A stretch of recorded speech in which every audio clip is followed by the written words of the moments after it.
You are a winner. Stand tall, be proud. In the face of doubt, you shout it loud. Feel the strength, let it in. With every step, you're gonna win. You are a winner, feel no pain. You are a winner, feel no pain. Yeah, I woke up feeling like a champion. Every move I make, I got the stamina. Eyes on the prize, never lose sight. Grinding every day, pushing through the night. Got the fire in my soul, never back down. In the ring of life, I'm the one with the crown. Sweat and tears, yeah, I paid the cost. Every battle fought, I'm never lost. Hit the ball, feel a winner. Stand tall, be proud. In the face of doubt, you shout it loud. Feel the strength, let it in. With every step, you're gonna win. Every challenge met, every goal in sight. In the gym, on the grind, it's a warrior's fight. From the bottom to the top, yeah, I've been there. With the heart of a lion, I face the dare. No fear, no limits, just pure drive. In the race of life, I'm alive. With every push, with every strain, I'm a winner, feel the gain. Hit the ball, feel the power. In this moment, it's our hour. Rise above, break the chain. You're a winner, feel no pain. You are a winner. Stand tall, be proud. In the face of doubt, you shout it loud. Feel the strength, let it in. With every step, you're gonna win. In this moment, own your name. You are a winner in this game. You are a winner. Stand tall, be proud. In the face of doubt, you shout it loud. Feel the strength, let it in. With every step, you're gonna win.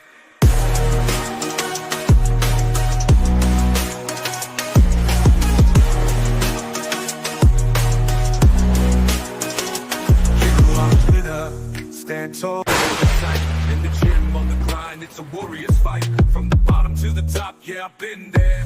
With the heart of a lion, I face the dare. No fear, no limits, just pure drive. In the race of life, I'm alive. With every push, with every strain, I'm a winner, feel the gain. In the mirror, what do you see? Out in the face of doubt, you shout it loud. Feel the strength, let it in. With every step, you're gonna win.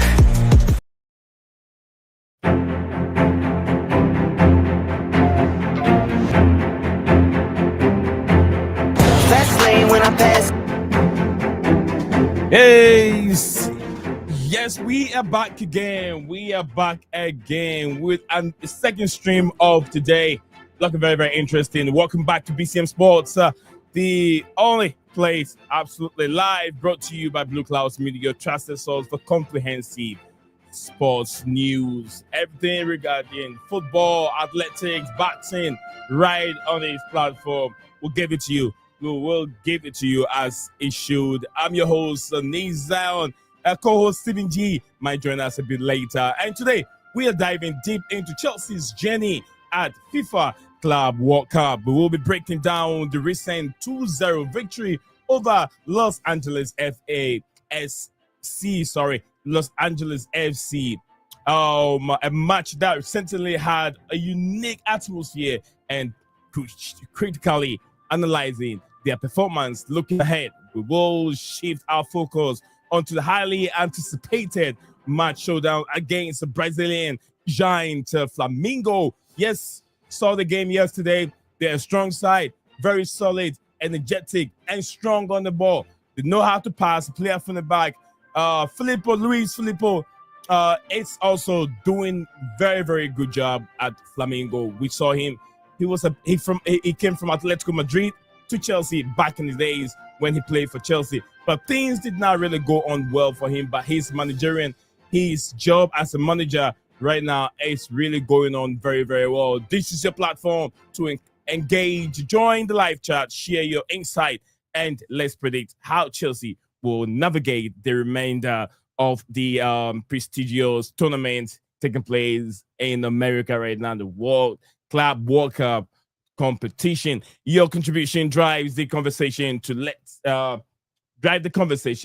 max. So let's get it going. Guys, don't forget, without you guys, we won't be here today. Without you guys, I won't be making this stream. So Your contribution are very, very valuable to me that sits here. My name is Nizam again with Stephen G. Might join us here a bit later. Big up to you, Diamond. Let me go through these few comments before I switch the dial. Diamond, what's Diamond saying here? Diamond said hello to everyone out here. Big up to you, Diamond. I have hope for Miami to get to the finals. Oh, no way. Diamond, Miami don't have any chance in there. Did you watch the game? The first game, did you watch? Who was he against? Is it Al Ali?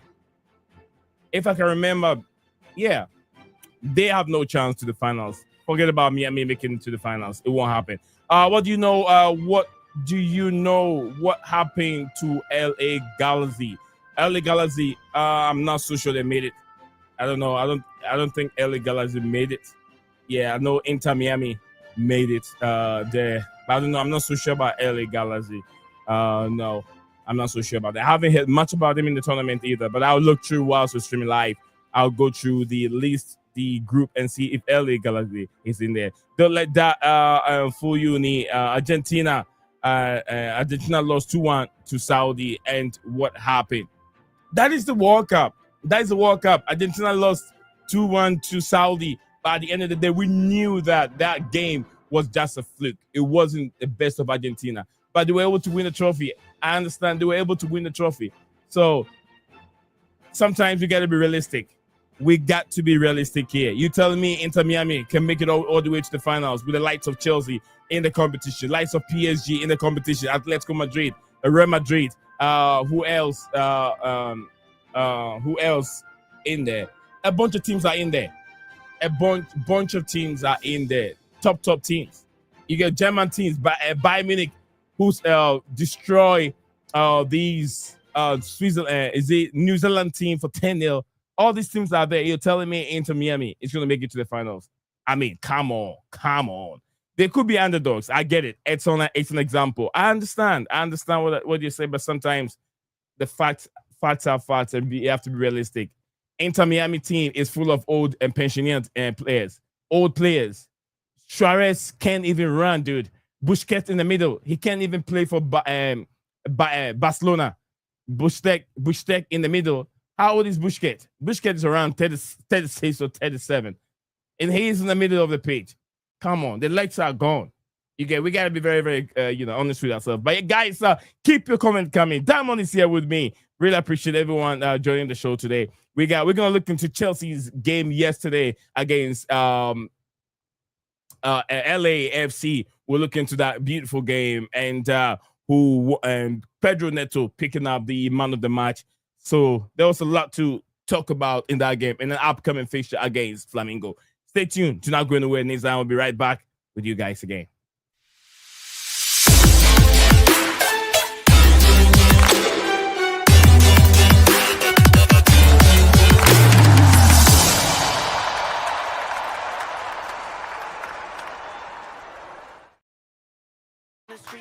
All right, we are back again on the show. Nizam is here with Diamond in the chat already engaging.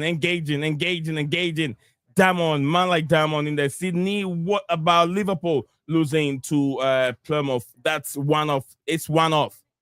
It's just like you have a league. Let's say you have you're playing a competition. You have a league stage, the group stage. For the group stage, go to 16, then quarterfinals, then semifinals, then finals. The fact that you beat me or I lost to you during the group phase doesn't mean you're gonna lose. I'm gonna lose a game to you in the quarterfinals, semifinals if we meet again. So there's always things like that in football. It's always possible. By mixing the second time in the same competition, most of the time, dominant team pick up all 3 points. I'll tell you the truth. There's no way that right now you're telling me in Plymouth will meet Liverpool and beat them again for the second time. It won't happen. That's what I was saying. It's one-off, which I do understand. One-off happen, but it doesn't happen multiple times. Like it will happen again. You get what I'm saying? But I do understand. All right, so we're looking into yesterday's game. Final score 2-0 against American side, LA LAFC. Yeah, we're looking to that one. American side, LAFC. Good game. Pedro Neto picking up all. He picked up the man of the match. Chelsea picked up all 3 points, and Chelsea made 2 million from that game. 2 million from that game. So that's a good money. You win, you get more money. If you don't win, you don't win your game, you don't get anything. That's what we have to know. But Chelsea made 2 million from that game, which is very, very impressive. So winning all 3 games means that Chelsea makes 6 million. That can buy another youngster. Yeah, that money can buy another youngster. Even it can pay a lot of wages. That money can pay at least maybe 20 or 10 of these players for a few years. I haven't done the calculation. I'm just giving you numbers off on top of my head. I haven't really made the calculations yet, but yeah, very, very interesting. Very interesting competition with lots of money. Also, I did talk about the attendance yesterday, why it was so empty. Yes, it was a 70,000 capacity stadium, and it looks like the people there were almost about either 40 or 35,000 people were in the stadium. It was really empty. And I blame FIFA. FIFA did not make the research very well. They did not make the homework very, very well on days at which they should play certain games. If you look at that game, that there was not much attendance, and the second game, the third game, the whole stadium was, I think it was really jam packed. It was all full, meaning that the time 3 p.m. at this time, I think it's almost about it's at 6 p.m. UK time right now, but majority of the time, especially when it's too hot and sunny, you don't get games unless maybe it's a community game, college game. Those are different. College game, most of the time it will fill up because they all know this is an activity. They're not working, but this is working class people. You're talking about, you're working with working class people to come to the stadium and watch game. I'm not gonna leave my job that I'm making $25 an hour, leave my job and come and watch football. No, I'm not doing that. I like to do it after my work is over, which most of the time after 5 p.m. here in America. But if you play a game at 3 p.m., you're not gonna get a lot of people turning out. And if you live in America and you know much about America, most of their game is played after 7 p.m. Most of the games that have been played over here is after 7 p.m. The soccer games, which is the football games, the American football also, hockey games, usually it's inside because it's ice hockey indoor. And baseball, almost all this game in the night. The whole place is full because people are out from work. They're going to watch it. You get what I'm saying? They don't care about how expensive the ticket is. No, that's not a problem for American people here. It's not a ticket. It's not the ticket price. It's about the time to make it from work there to watch the game. So I think that FIFA did not do their homework very well on the Chelsea game. But don't be surprised. The next game will really be, there will be a lot of people there watching it. I'm very, very sure if they do. I think the time has already been set. You can't change it. But if the time is moved back a little bit, there will be much more better attendance than we saw yesterday. But Diamond said, "Nee, what about?" Okay, I read that one. Looking at the quality of LAFC, Chelsea could have scored more, but fair play. Yeah. You have to understand that the standard of the LAFC and Chelsea, there's wide. It's a gap in between, and also Enzo Maresca uses all his, I think, substitutions.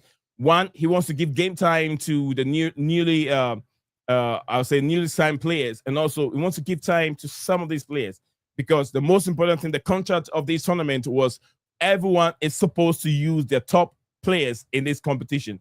No one has to put their top players on the bench.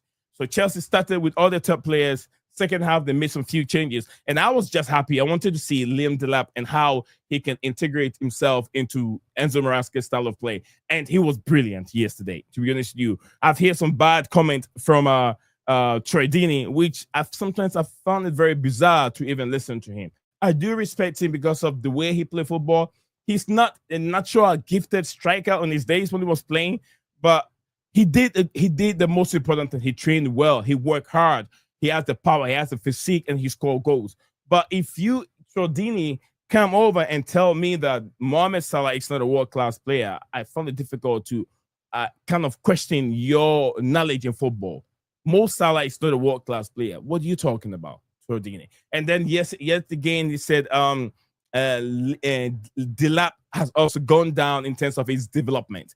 From Ipswich, Delap was able to score 12 goals playing with just average players, and he was able to make a move to Chelsea. What do you expect him to go at his age? You want him to move to Southampton or go to Brighton and continue his progress? I think Delap is way better than playing at Southampton, because his team is relegated, and he was able to score 12 goals playing with just average players.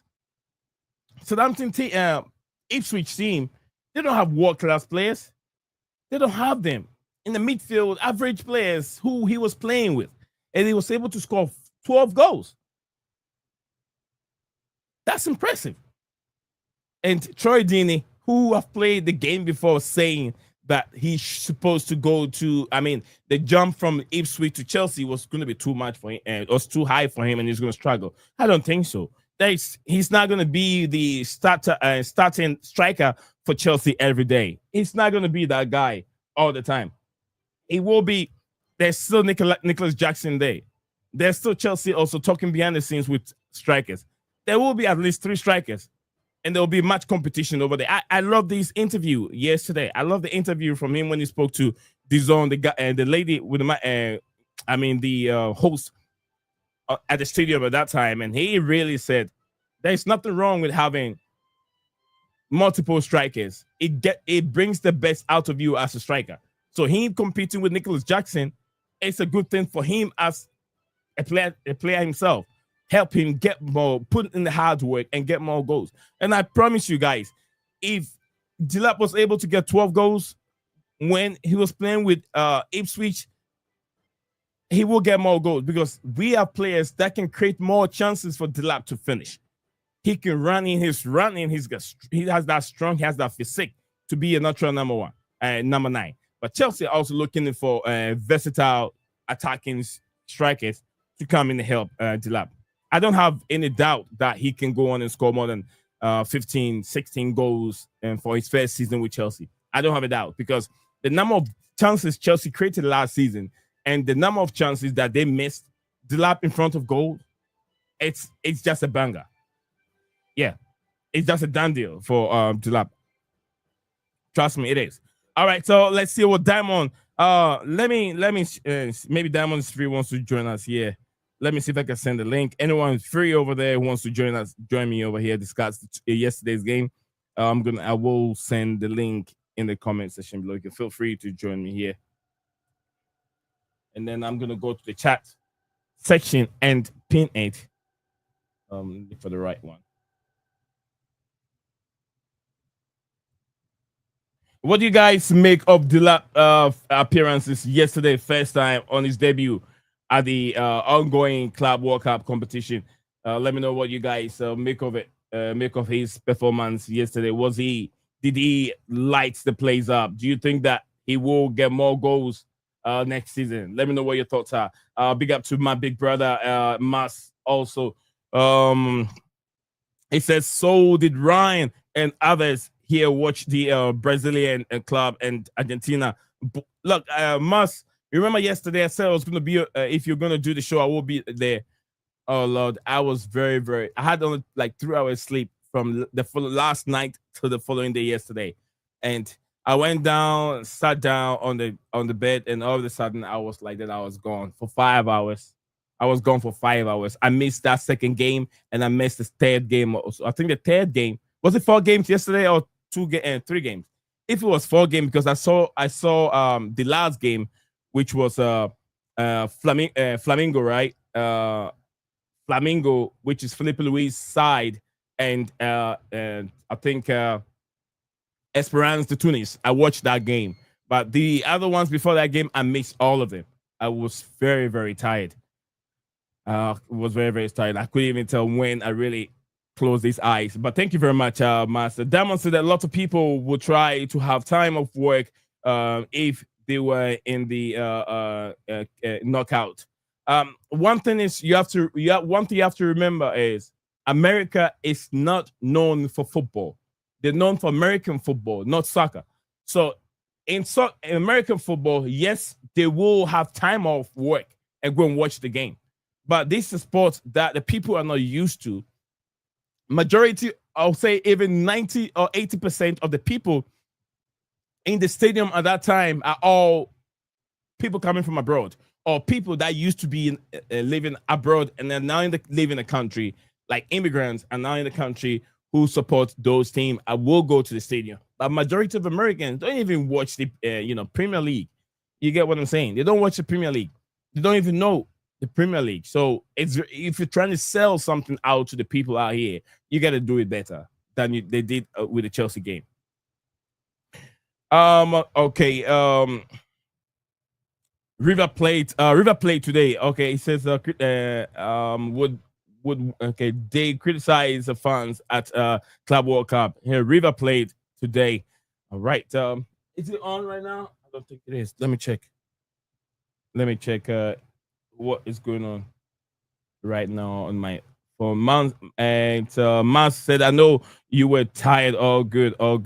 Thank you very much, Mas, for understanding. Flamengo with Jorginho won 2-0. Yeah, absolutely. They Tunisia, Esperance, the Tunisia team, they were just wasteful, man. The pass, they were giving the balls away too many times. I was doing it all. Jamaica lost to Guatemala. Panama won easy, and Canada versus Honduras, the big one later tonight, will be packed in the BC place, home of the 2026 World Cup. Absolutely. Thank you very much. Big up to you. Definitely today. I will definitely be around. Turn my YouTube on. Turn it on and see what Matt's got going on his platform. Preseason, English Premier League and clubs from South America and Mexico always pack American Stadium. Absolutely. Yeah, absolutely. Americans and stuff don't really watch the game. It is a lot of foreigners who go to the stadium and watch the game. Right now, 0-0 Fluminense versus Dortmund. I'm going to turn my phone on so I can see what is going on right now. Yeah, whilst I'm having the show, I can still watch it. Turn my DAZN on and see what is going on. Yeah.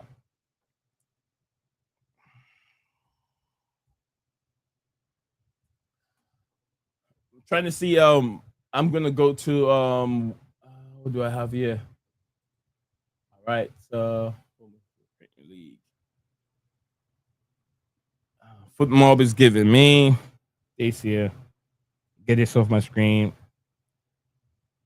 Yeah, see now, Fluminense versus Borussia Dortmund. Yeah, I want to see how the game going on right now. There you go. Got my volume down.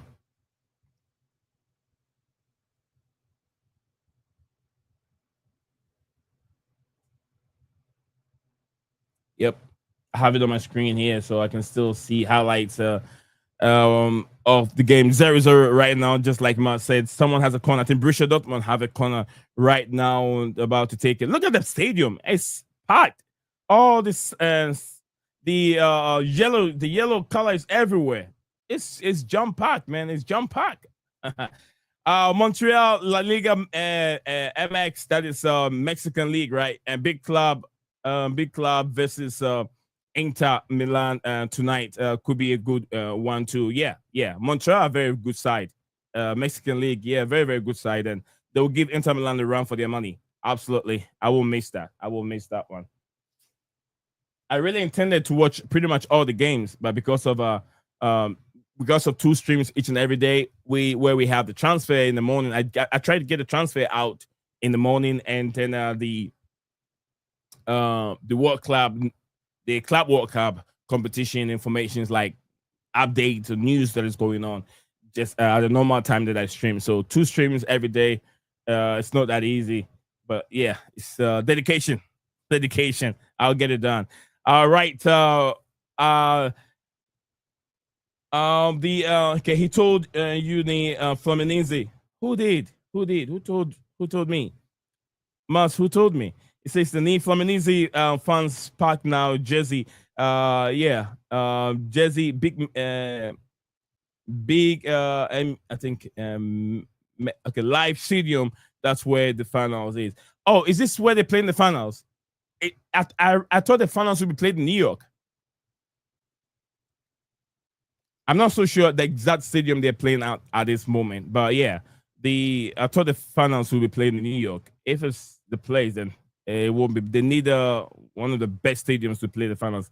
I don't think this stadium is that one of the best over there to play the finals in. It doesn't look to me, but the stadium is well decorated to the yellow colors. Looks like Borussia Dortmund are playing at the Sidna Iduna Park, their home ground. It looks like that's where they are playing, where the yellow flag is everywhere and the yellow jerseys are everywhere. In North America, you care too much about England. LOL. I'm kidding. I get it. Growing, yeah.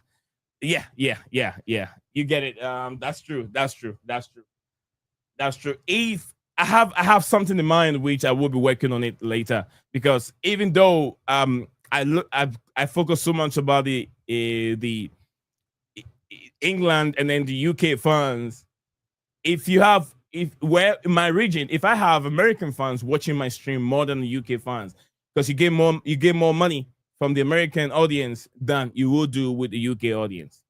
You make more money here. The social media, the amount of money that those in America get and make per a video or per whatever a video that they make is more than any other country. So yeah, I do understand what Mars is saying. But yeah, we start from one place. I have different ideas, something else in mind, which will get to the American audience also. But thank you very much, Matt, for your support each and every day. We have a DJ in the building. DJ, welcome back again to the show. Big up, bro. You good? How are you, Nee? Dua? How are you? You all right? Yeah, I'm all right. How was your day? Yeah, mate. As you know, I came from my cold, so I've just still Yeah. just got that. It's just irritating. My nose is just irritating. That's all. So sorry, everyone, if I sound a bit bunged up, guys, and you can't hear me. Don't please. Don't think you don't understand what I'm saying. Believe me, I know what I'm talking about. It's just I've got a bunged up, crappy cold, as everyone probably would know when you're bunged up. So I Yeah. just want to say a big up to one in the comments if you feel you can't hear me properly, or if I'm coming out wrong, just let me know. You're I'll try good. to You're address good. myself. You're But good. everyone in the comments, it's always great to see everyone. Yeah, I've seen the Sasuke Gunner here. Big up to you. I'm not sure what else I saw in there. There's a few others, but big up to every single one of you. Smash the like and subscribe as always. Absolutely. Thank you very much, DJ Sav. DJ Sav is here with us today. DJ, we're looking at yesterday's game. Like I said, in the morning, we'll be reviewing some of the games that took place yesterday, especially Chelsea. Chelsea's performance. Although Enzo Maresca uses all his substitution, we still saw some brilliant performance. Chelsea was supposed to score more than 2 goals, but we understand sometimes it could, and some legs players could be a little bit tired. First game also, they get to their rhythm and momentum in the second game because they already know what to do now. So what's your take on how did you see yesterday's game? Yeah, as you said, it wasn't the greatest of spectacles. Bottom line was, as I said, the players did look a bit tired yesterday, and I was hearing some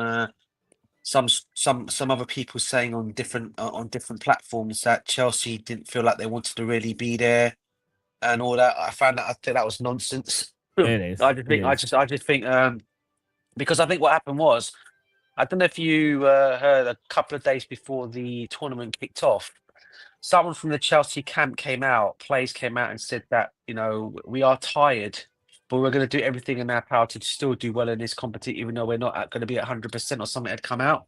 And I think people are now looking at it and thinking, do Chelsea Football Club and their players really care about it? I think they do. I think people got to remember it's the first game of the tournament in terms for us. Things will only get better. And let's be fair, at least we saw goals in that game, bro. Not like today's game. There was no goals in the game today. So, at least people saw 2 goals. Today we saw 0-0. So it can happen, bro. It can happen. I agree, but it was a good exercise yesterday for the guys. We were able to see some few signings, that, especially Lil Dilap integration yesterday. We saw what he can provide when the going becomes tough for Nicholas Jackson up front. When goals are not coming, he came in. He gave us a different style, different way of playing. By him running behind into the channels for him to receive the ball, and also I just love the way he, it looks like he's been playing with the team for a season now. Just Yeah, young, but then brilliant. he gives us another dimension, doesn't he, Nee? When he comes on. But like Makeem said in the comments that in this afternoon's our stream, big up to him, by the way. I hope he comes on later. He goes, he doesn't want to see Delap playing wide on that left hand side or wide crossing the balls. He wants to, because that's Jackson's kind of game. He wants to see him more being there like a Harry Kane, like a Haaland, where he Like a just scores stand our up there. goals. Yeah. Yeah. So yeah, I mean, look, I said it was his first game. I think he'll score us our goals as well. I think he's one thing I like about him is he's got better both. He can create and he can score. And there's no doubt for me, once he starts getting smell for goals, I don't doubt for a second him and Cole Palmer, when they start getting their combination together in that attack, I think they're going to be deadly for us. And yeah, I'm looking forward to seeing him for the rest of this tournament, and also for the Premiership and Champions League season. Yeah, exactly. I'm trying to look at yesterday's game and look at the performance, but only if I can find it. If not, I'll look for Yeah, I mean, to be fair, Neil, it wasn't the best of games. Like I said, you could blame until it was a warm up game. It was like a warm up game yesterday for them. They got the job done. That's what counts. We won the game, didn't play spectacular, but got the job done. And I think that's what counts the most as a result at the end of the day, isn't it? yeah, I do. I mean, this said this. I think I said earlier on today's stream there will be preseason also line up for the guys after the competition. There will be some 2 games that will be played in Stamford Bridge before the season kick off. But so far, so good for the boys. Let's talk a bit about the defense. Look at the defense yesterday that really participate in that exercise against LAFC. Look at it. All right, look at it. I'm trying to get to the lineup here. We started with our old what do you call it, Sanchez in there. Mark Cucurella on us. We got 3 defense. Got 3 yellow cards yesterday. Cucurella, Cowell, Tosi Aderibayo, then Reece James, Sanchez. Are we gonna see the same kind of a defense in the next game against Flamengo? I think he's going to change it. I think you're going to have. I think you're going to have Chalobah and Levi Corwell start the second game. Unfortunately, on the left side, we can't change it We don't because have obviously enough. we haven't got another left back. So Cucurella's going to have to be careful unless he decides to do what he always likes to do, and that will mean play Gusto as that spare left back when need be. Yeah, And then you can also, then don't forget you've got Action Pong there, you can always go and play on that right back position. So we are covered in that way. So he could do that but in a game like that, I think out of all the teams in this tournament, I think they are the biggest. I think they are the most team that can hurt us out of the other clubs that are in this tournament in our group. So I think he's going to be cautious on Friday, because we've got to make sure we win that game, because at the moment they're above us.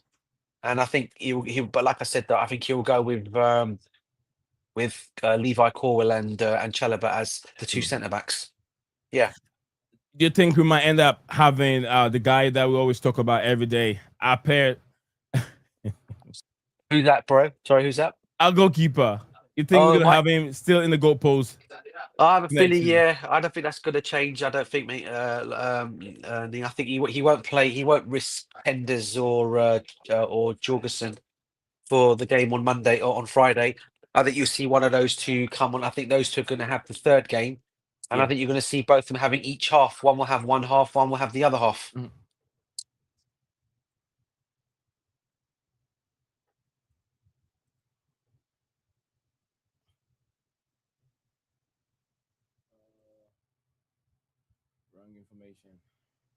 Are you there, DJ?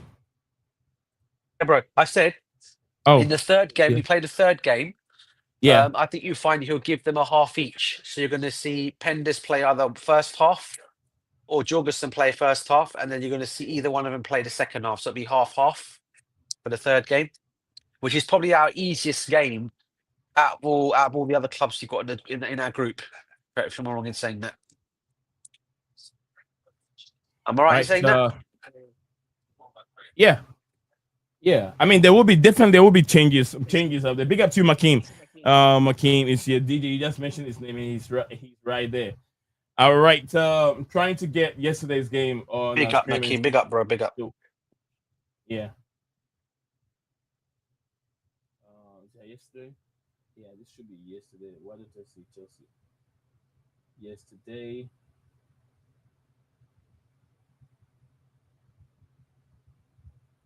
All right, that's right there. So yeah, that's how I just want to have it on the screen. So whilst we're discussing it, it makes it easier for the listeners and viewers to follow and get what we're talking about. Okay, so yeah, if we're discussing this is what we are looking at. We just talk about the back four, including the goalkeeper that makes the back. I'll say back five. If I should add the goalkeeper to it, Sanchez there, and DJ said we might end up maybe changing Adirbayo and bringing in Trevor Chalobah. Definitely he needed game time. Lavia Caicedo, I don't think Lavia will be in the game against I see Thiago Silva, Capito, Capitano. Yes, I see Thiago Silva right now against Borussia Dortmund. Fluminense against Borussia Dortmund. Watching that game on my screen right now. I think Dortmund have played 55% of Fluminense, 45%. Shots 14 Fluminense, Dortmund 7. 5 on target for Fluminense and 3 on target for Borussia Dortmund. 7 corners, 3 corners for Borussia Dortmund. And it looks like Fluminense are doing very, very well. Brazilian side playing an European side. Very, very good competition. But anyway, DJ, what about the midfield? Looking at the midfield here, Lavia Caicedo, who do you think that the manager might change in next game? Yeah, I think we're going to see Santos? I think we're going to. I want to see Santos, but I've got a feeling he's going to go with Lavia and he's going to go with Caicedo and Enzo Fernandez in that midfield on Friday. I'll be gutted if I don't see Santos because I really want to see this kid play. I think he's been brilliant. I think he's very unlucky not to have got on the pitch yesterday, especially when I saw Darius Asugo come on yesterday. Yeah. And I thought, maybe he might come on instead, but he didn't. And I bet, my concern, I said it already to you, bro. We got to be careful how we handle Santos' situation, bro. Because if this manager takes him for granted, there's no doubt in my mind there'll be no shortages for him. So we got to make sure he does get his game time and he does get the opportunity. I'd love to see him start on Tuesday, or sorry, on Friday, but I just don't see him. I could see him go with Caicedo and Enzo Fernandez. Yeah, I'm just hoping I can see maybe either he rests Caicedo and start Andrew Santos and Lavia and see what we, because it's Santos not it's not a guy who is coming in to be replace Caicedo in case of injury, or maybe he has to rotate. He's not coming to play that position instead of a Lavia position. No.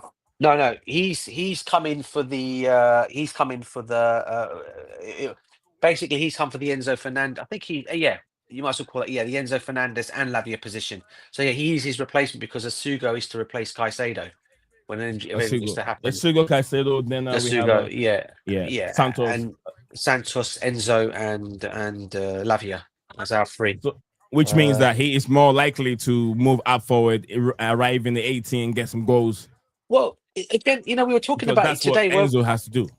Well, we were talking about it today, weren't we, Nee? I mean, there is a way he can play Caicedo and Enzo and Santos in his team if he plays 4-3-3. Which means what you do is you play Enzo Fernandez as your 8 or as your 10. Yeah. And then you keep Caicedo and Santos as the 2 holding midfielders, or one central midfielder, one holding midfielder, and you have the central attacking midfielder and Enzo. And then you can have that just means that Cole Palmer will have to move wide right. You put Neto, George, or Noni as your left winger, and then you got Delap up top or Jackson up top, or you play Jackson in the left on the left of a wing. I'd like to see how Jackson plays on that left side. I would say give him an opportunity maybe on Friday. If they change formation and play him as a left winger and see what he does, and you play Delap still up top, and if it doesn't work, he can always change his formation again, can't he, in the middle of the game? Yeah, you can if you give that time for like 15 minutes and realize it's not working, 15-20 minutes, then you're like, okay, I'm gonna change it back to 4-2-3-1 that we all used to. Yeah, and I'll be real with you, bro. He needs to change his formations this season, bro, because he can't stick with the same formations going into the Premiership and going into the Champions League as well. At some point, he's going to have to do what the opposition is doing, and if he's going to continue playing that, and the opposition are good at what they do, we're going to get taken apart in some games. So sometimes he has to adapt his game as well. Is Enzo Fernandez in terms of his own team selection. And let's be real, he doesn't seem he never has a plan B. That's my issue with him as well. That's Enzo Maresca. Yeah, he never has a plan B, bro. It's always the Enzo same Fernandez. formation. I was like, Enzo Fernandez or Enzo Maresca. Maresca, bro. Yeah. I know that's what you mean, but I do understand. He says he's got to have a different plan. I'm sure. I think last season we just saw either twice or once that he tried the 4-3-3 formation, which it didn't even work out very, very, very, very well for him, and it went back to the 4-2-3-1.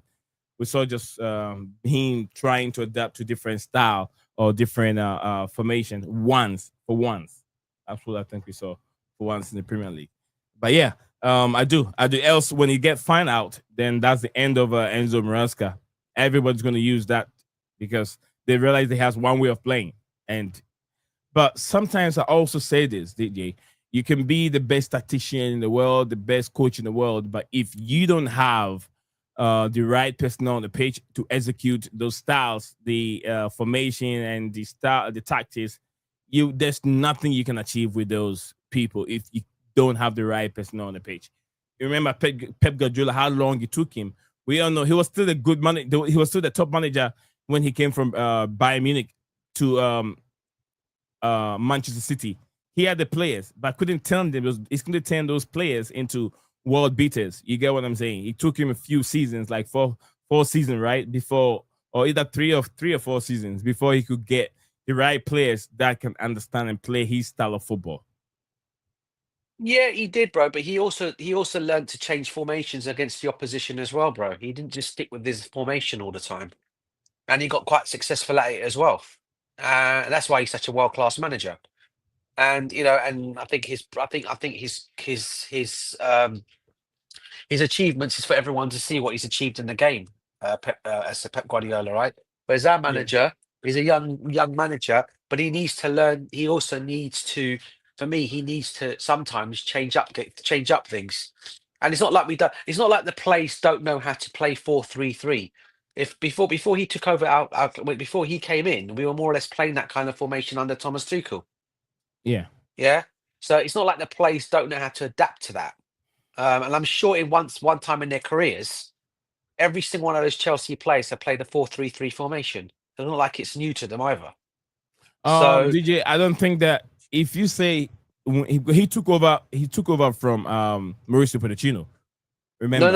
No, bro. What I'm saying is Thomas Tuchel, when he was the manager, he played that kind of formation as well. And most of the players are not here. Most of those players are not here anymore, DJ. But like I said, though, bro, every player in that Chelsea team, regardless if they didn't play for us before, I'm sure one time in their careers have played 4-3-3. Yeah, I'm sure they have. That's my point, bro. So it's not like it's a hard formation to adapt to. Gotcha. All right, that's DJ making sure that I understand his point, and I do understand DJ's point. Thank you very much, DJ. We're gonna move on from the defensive mid and look at the attacking midfielders, attacking forward, the goal scorers, and all that. We have Noni Madueke on the left hand side, Cole Palmer in the middle. Then we have Pedro Neto on the right hand side, Nicholas Jackson. Which of these players would you prefer to change or maybe rotate to play against Flamengo? It's got to be Noni out. Noni Meadoway. Yeah, big up, Steve. I was just about to say we thought the same thing, bro. Same thing. Noni wait, out, Steve. Noni out. Wait, Noni what out was of you that one. going to say? Oh, no, I went Noni as Noni well, out bro. for me. That's what I said. I said Noni as well, bro. Noni out for me as well. I No, was but I going to say said Noni. Noni out for me specifically. Oh, for you. No, I was going to say Noni anyway, bro. Yeah, Noni's frustrated, man. Steven, when did you get here? Like a minute and a half Turn ago. yourself into a ghost. You come in and out. I didn't even know. I was like, None out for me. I was like, who's that? All right. How long have you been here? You've been listening into it, isn't it? I literally had no idea until like 5 minutes ago. Yeah, it's all right. It's all right. It's all right. We're still here. Ongoing. There's still going games going on right now. I'm seeing Nico Kovac, right? That's George Kobal. That's his name, right? Grigo Kobal is the name. Is that Borussia Dortmund's manager? Keeper. Yeah. No, Kovac is their manager and Corbell's their goalkeeper. Goalkeeper. Okay, I wasn't so sure. That finished anyway. That finished 0-0. 0-0. Okay. It finished so 0-0. I saw Thiago Silva also being played interviewed. Tell me, guys, has Thiago Silva lost it? No, he ain't, bro. I thought he was excellent today. No, he's still I thought good. He was brilliant. Yeah, I mean, he's positioning today as usual. You know what I mean? Do you know what it is though? Yeah. Like him and Terry never really had pace, but their IQ and their reading of the game was just so elite that they could get away with it. Yeah. Because they knew they could read so well, like the ball, so they barely like mistimed anything. They barely sort of misplaced themselves if a ball was coming in the air, for example. So they're just able to read the game and like read the ball so well that they didn't need the pace because they could beat an attacker getting there because they could read where it was going. Do you know why the way those players, Terry and Thiago Silva, were able to be that great defenders without much pace? In football, I heard this from a defender, a top defender. He said, in football, you cannot rely on your pace all the time. That is something that I even said some time ago to Kyle Walker. I realized that Kyle Walker relied on his pace a lot. And yes, he was very quick, very fast, and he relied on that for his defending. But a time will come, that pace won't be there anymore. John Terry, lucky for him, he was able to work with legends, top players who have so much experience in their game, and he learned from them. John Terry was able to be and play with Marcel Desailly. He was able to play with Frank Leboeuf. He was able to play with top defenders. Yobo, was it Yobo? The Nigerian international. Did he? I don't know if at that time he played with Yobo. He played with Alex also. He played with too many top defenders. But Alex wasn't here till later in Terry's career. Yeah, but what I'm trying to say is before he played became with William Gallas as well, bro. William Gallas, yeah. All these, so he learned from them. I remember either I heard Frank Leboeuf was saying, "This guy is ready. He's ready. He can handle it." Ricardo Cavalier, another one. Saying it. Yeah, Ricardo Cavalier. Yeah, he played with him too. So learning, defending is not all about pace. Your pace is about how you organize those defense. Who is in charge? Who know who is going for all those 50-50 balls? Who goes in for the main tackle and all that kind of things. Just like Steven said, that what word did you use? You used a word beginning. You used one word I can't remember. The intelligence and reading of the game.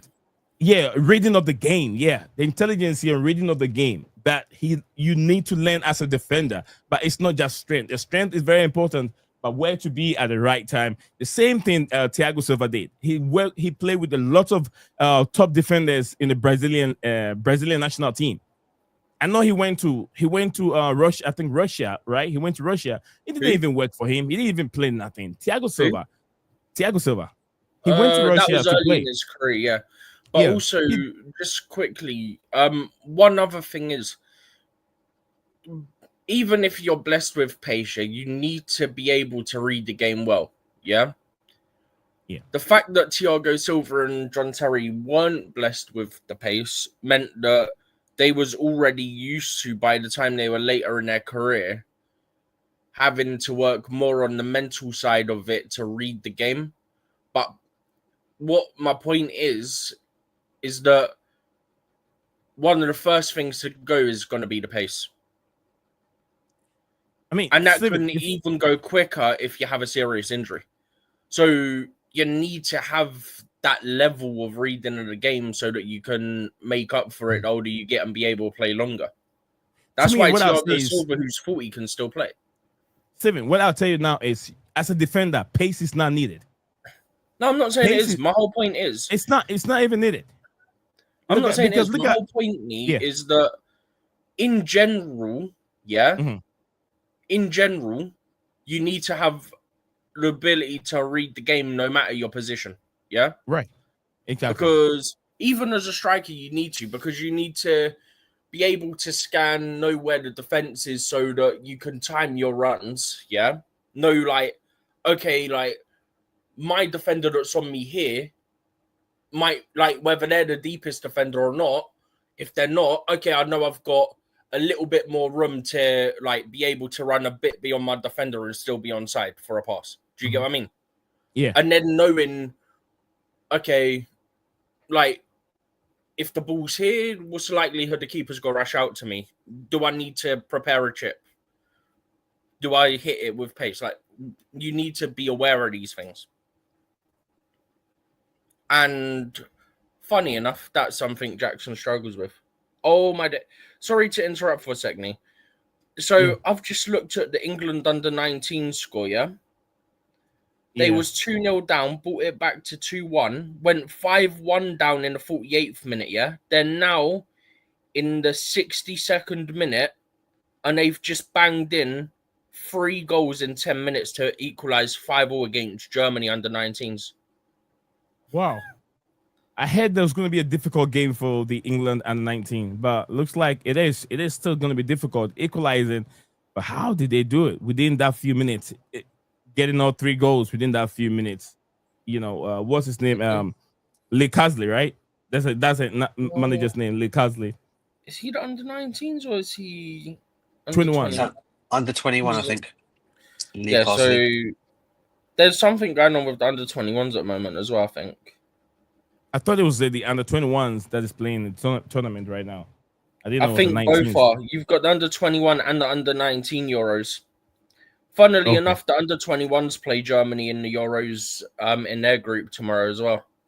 Oh, so yeah. So that's where I got confused from.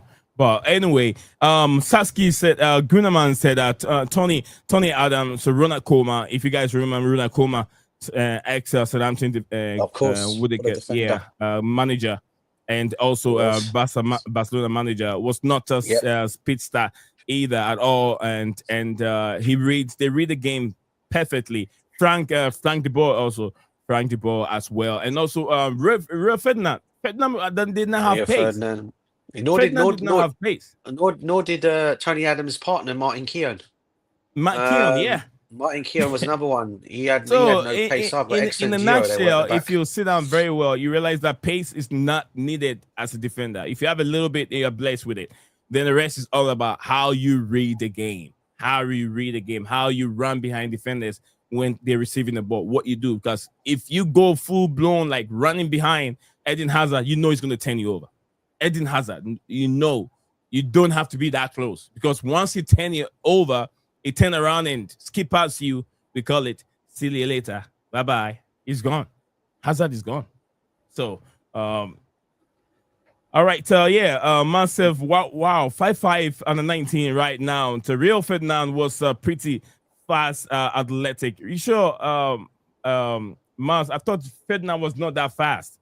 I know Vidic was very, very fast, but then Ferdinand, I wasn't think that Rio Ferdinand was that quick for his height, and no, I don't think he was that quick, but he reads the game very well. I tell you, he was actually quite fast for us And he was only because I can remember his wonderful goal he scored. I don't know if you guys remember that game, Ricardo Carvalho. That goal, when he ran half up the pitch and Drogba passed the ball to him and he put it into the back of the net. And then they were like kissing, they were like doing their little kissing thing after they scored that goal. I don't know if you guys can remember that at all. I know. Say that again, sorry? I do. You know, Ricardo Carvalho, he scored that wonderful goal when he ran from all the way from defence. He done a little thing with Didier Drogba.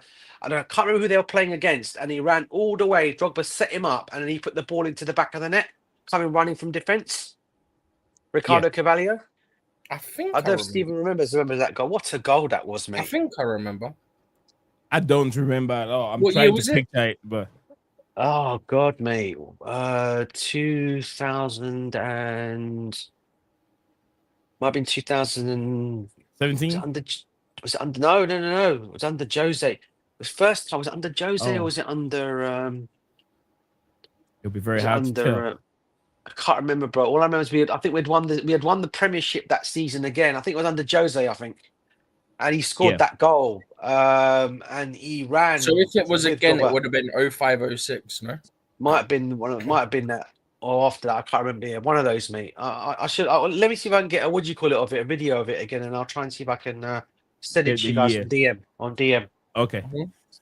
Sasi Gunam, Mas said he was a centre back. We used to in old. He used to be used to in old days and back in the days play as a sweeper and centre back, man marker 4-3-3 and 4-4-2 4-4-2 back in the days. I remember those 4-4-2s. Everyone was using 4-4-2s back in the days. Man, that's old school. It still works. It's about how if you have the right players to play in that 4-4-2 formation, it still works. I know some managers still uses it. Big up to you, Deep Brains. Big up to you, Deep Brains in the building. It says a big up, my man. A big up, Chelsea family in here. Cavani had crazy recovery from Makim. Absolutely, what a defender. This Portuguese. He was a Portuguese, right? DJ. Yeah, Carvalho. Yeah, Ricardo Cavani. Yeah, Cavani. I asked DJ because he's Portuguese. but he also played for Chelsea, so I know he's Portuguese.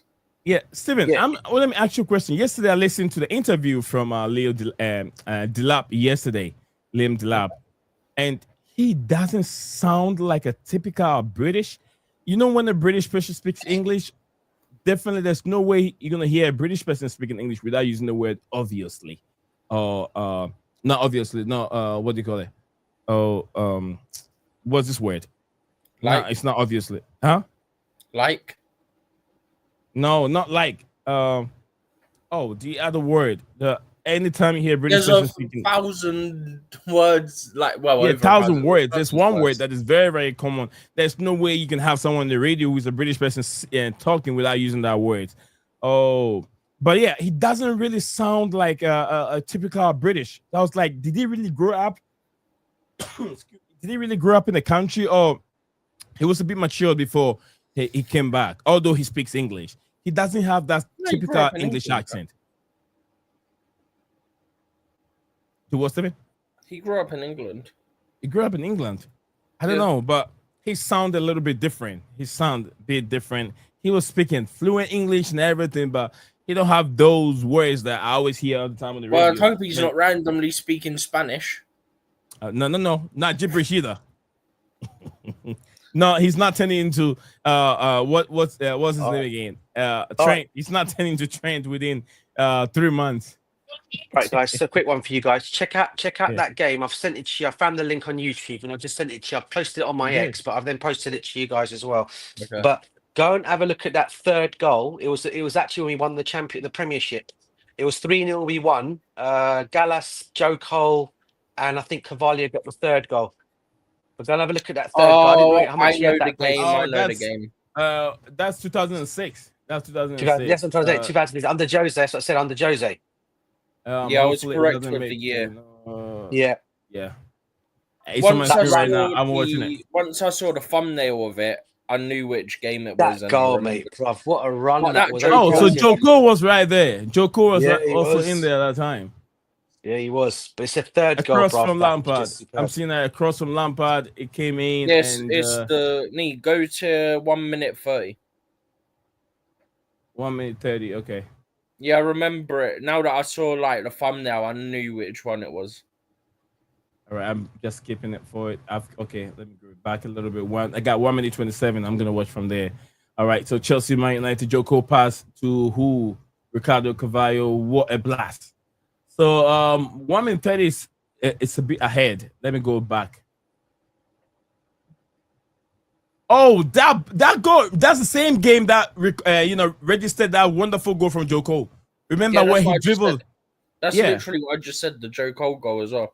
Yeah, the Joko goal, yeah. The third Ricardo goal was Carvalho is on the ball. He passed the ball to who's that? Looked like Frank Lampard, and he's moving to the left-hand side, waiting for the ball. Joko is about to lay a pass to Ricardo Carvalho, and what a goal.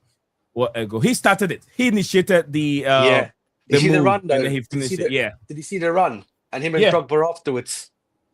That was just an excellent goal, man.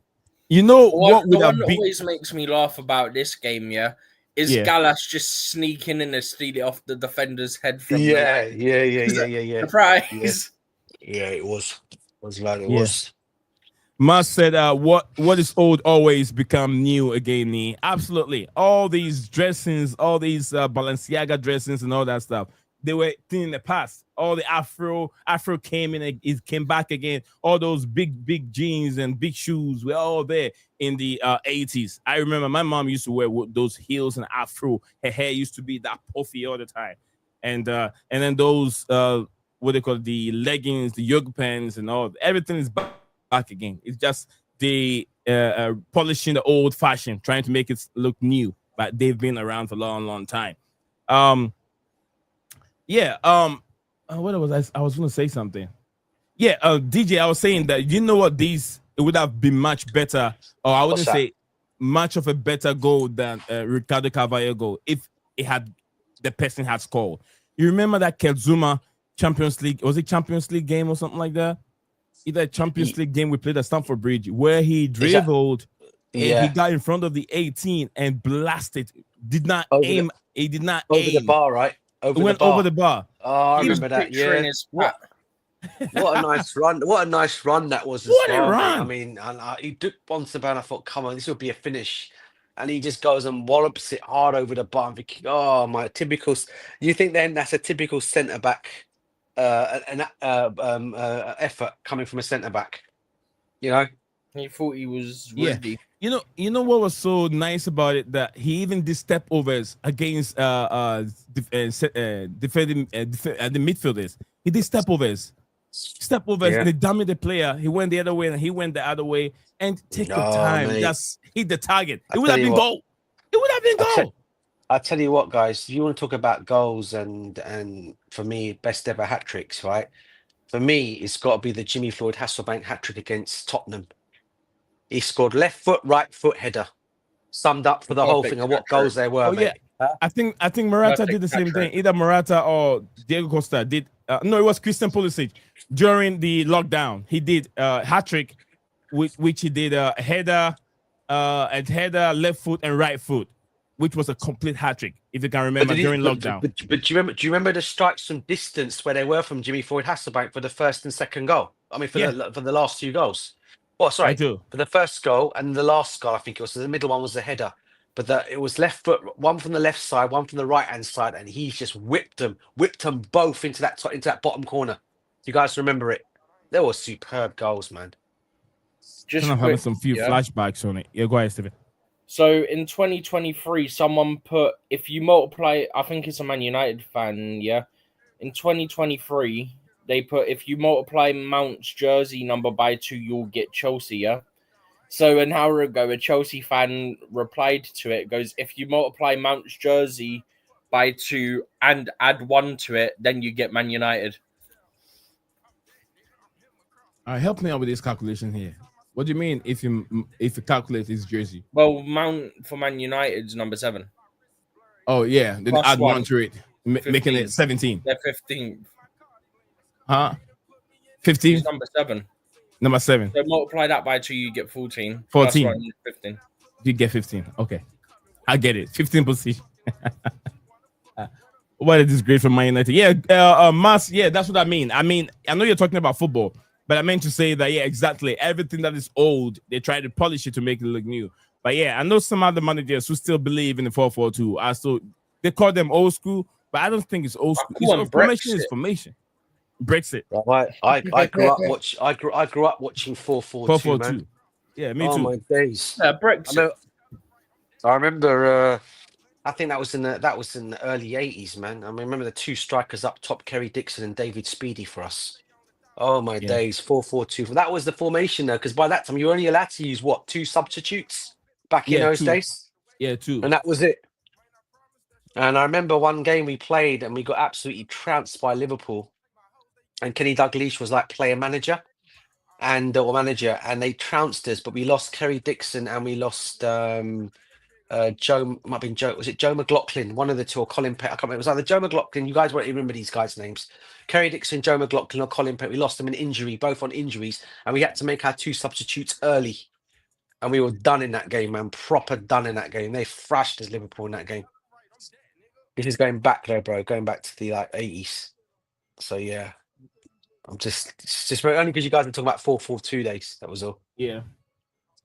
All right. Thank you very much, DJ Salva. Chalobah, Makim said Chalobah has more pace than Tosin, but isn't a better defender, which is true. Tosin doesn't have that much pace. Yeah, it's true. Correct, Makim. Absolutely. That is correct.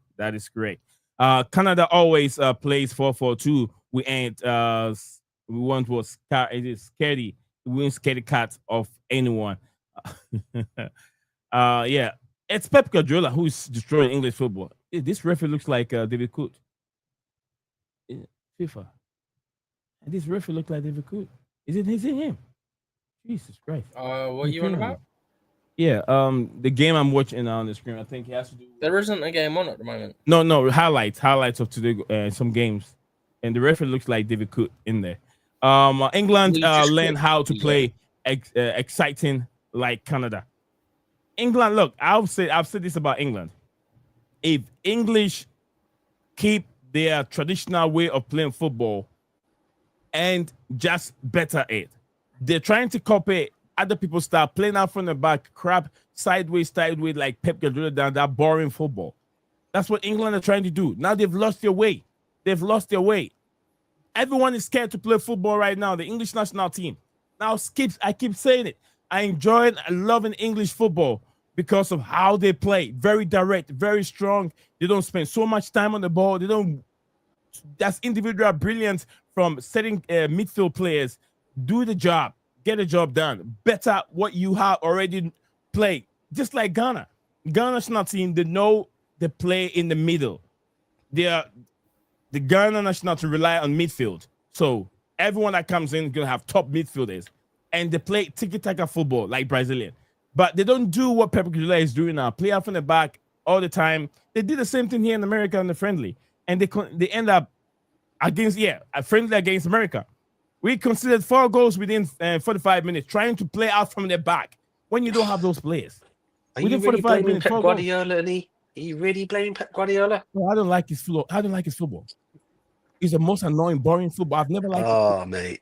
I'm telling the truth. I know you say he's genius, but I don't like his football. Let's see how he can get this Manchester City team to what it used to be last 2 seasons. I don't think he can do it.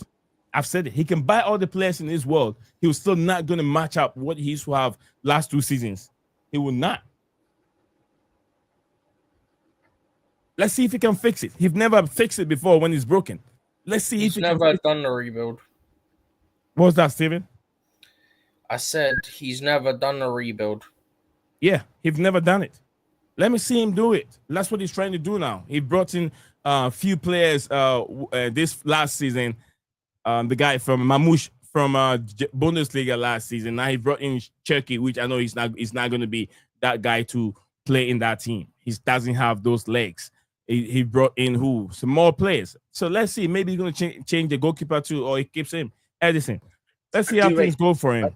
I do rate Cherky, Nee. I'm not going to lie to you. I think he's an excellent player. I just, obviously Man City have got him, and he's just only going to improve. I think under Pep Guardiola. I really do. I think I think for the price they paid him for, that's a snip. I mean, look how old the guy is as well. I mean, and the fact that he was actually given a trophy, I understand, by Eden Hazard himself. Yeah. Okay, I mean, that tells you everything you need to know about. Who? That's what the comparison. Eden Hazard gave him a trophy, didn't he? Who? So I make Turkey in France. Yeah, I think No he idea. finished. I can't remember which one it is. I'll get the what do you call it for you guys? But I know he gave him a trophy. There was a thing on X about it as well, and they were talking to each other. They even done a video of it. I was talking to him. Mm-hmm. Go and check it. Go and check it. If you guys can't, I'll try and see if I can get it and send it to you. Guys, I have something in mind I want to discuss with you guys regarding football. Do you think it's advisable if they change the rules of how the points are being spread around each and every game? Do you think it's okay for a team to gain any point when they draw a game? Yes. Yeah. You think it's okay? Yeah. It's a draw game. Why should they gain 1 point? Because why should you get the same amount of points for drawing as you do losing? When you draw a game, for example, Southampton have plenty of games where they get battered 6, 7, 8, 9-0, yeah? Why should a team who draw 0-0 or 1-0 or 2-0 get the same amount of points as that being 0? Hold on, guys. Yeah, what I was saying is, if a team loses, it loses. If a team draw, they should play penalty and get a winner from it. If the team draws, they should get a penalty. We should play penalty. Either you lose a game or you go for penalty shootout. Then we see the winner from the penalty shootout. We don't need 1-1 because that will eliminate team going to games thinking of drawing games. You get where I'm coming from. So you're okay. So saying... just quickly, so to counter that, how about instead of giving them 3 points because they needed penalties, you do it similar to how what's that trophy they play with, like the League 1, League 2 teams and the youth teams from Prem? Because in that, if I remember rightly, if you lose, you get 0 points. If you draw, it goes penalties, and the winner of the penalties gets 1 point, I think. And then if you win, I think you get all 3 points. I think that's how that works in the group stage. So if you drew and then went to penalties, the winner of the penalties would still get 1 point, but the loser would get 0. I think was how it worked. I think that's what I would think that it has to. Or it was they both got 1 point, and then the team that won the penalties got an extra point, so they actually ended up with 2, and the team that just drew in 90 got 1. I can't remember exactly how it works. I'd have to look into it more. But it's something just like you said, instead of picking up all 3 points on the penalty shootout, it's better they play penalty, and instead of 3 points, you get 1 point. But winning the penalty, you get 1 point because you won your game not on the 90-minute basis, run off. Is that what they call it? Run off, right? But you gain it during penalties. So 1 point. Then you move away. We don't want people going into the game. Then they want to force the game, like especially those low blocks. You want to win the game. Don't play a low block. Go and attack the team and win your game.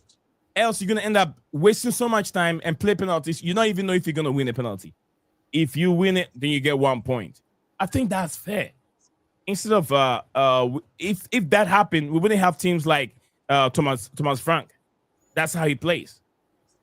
That's Thomas Frank, his style of playing. He sit deep. He uses wide players in Buema and Wissa on the left-hand side, hoop the ball to them, let them do magic when they counter-attack in football. That's how they play, or hoping that we'll get a draw. If they win it, if that works, it works. If it doesn't work, they get a draw. And then against the big team, when they're playing the smaller team, they open up and play all attacking football. But when they meet the bigger teams that has quality players, then they play that kind of football, which I feel like it is not right. I feel like it's not right. And the draw thing has to be scrapped away and split, go on penalties and give 1 point. I was saying make it 3-point to penalty shootout, but sometimes penalty, it's sometimes not fair. It can go the other way. But then 1 point if you win the penalty, that is good. We can do that. It gives much more time for the football fans paying money to get more entertained. No extra time. After the extra time, 3 minutes, 5 minutes, you go to penalty shootout. That's how I feel like they have to do it. It has to change. The rules has to change. I know DJ don't like it. Do you? No. I just think I think it ruins the game, mate. To be honest with you, stick to what the rules should be, mate. End the story. I mean, making all these. DJ, the rules has been changed 1,000 times. I thought this whole thing about the golden goal was a nonsense thing as well years back, which I thought was crap. Go. And then a silver I goal. don't really believe in that story. In the silver goal, I understand what the golden goal was the most hateful in football. That's what I'm trying to say, Nee. Just stick to the script, know what we all know, and keep it like that. I mean, making these kind of changes, I think, the only thing I'd introduce, I'll tell you what, the only thing I'll only introduce, bruv, right, next season to the Premiership, and I don't think it's going to happen, only because I've seen it happen in America, is I would bring ref cam watch, because I think that would be a very good thing to bring into the Prem. Yeah. I want referees mic'd up constantly so I can hear players telling them to bleep off. That's exactly why I want it, mate. Sorry. That's why I really want to hear it, bro, because that's when you hear them telling them that. I mean, you actually tell them that you hear them anyway saying it on camera, F off anyway. Yeah. Generally, but obviously you can't hear it. Did you guys see what I sent you in terms of our winger? Yeah, I'm seeing something right now. I'm seeing something right now from you. Not good, is it? I mean, this guy, what's this guy doing, mate? It's Noni Madueke spotted partying with influenza hours after Chelsea's Club World Cup and opener against LAFC. Who's posted it though? Daily Mail, I think. Vince did. Vince. No, but who actually originally posted it? Oh, in that case, I'm taking it with a pinch of salt because I want proof it was after the Club World Cup and not an old image they're using. Maybe. I don't trust. This is how little I trust the media. Do you know what then, bro? If that is the case, if they're making up that crap, then the club should sue their asses. I'm sorry, but they should be doing that. If they're going and putting old pictures in there, right? Yeah. I don't know if they are. I'm just saying, like, do you know what I mean? Surely they'd have a curfew because you got a game again on Friday. Exactly. You aren't on holiday. You're working, literally.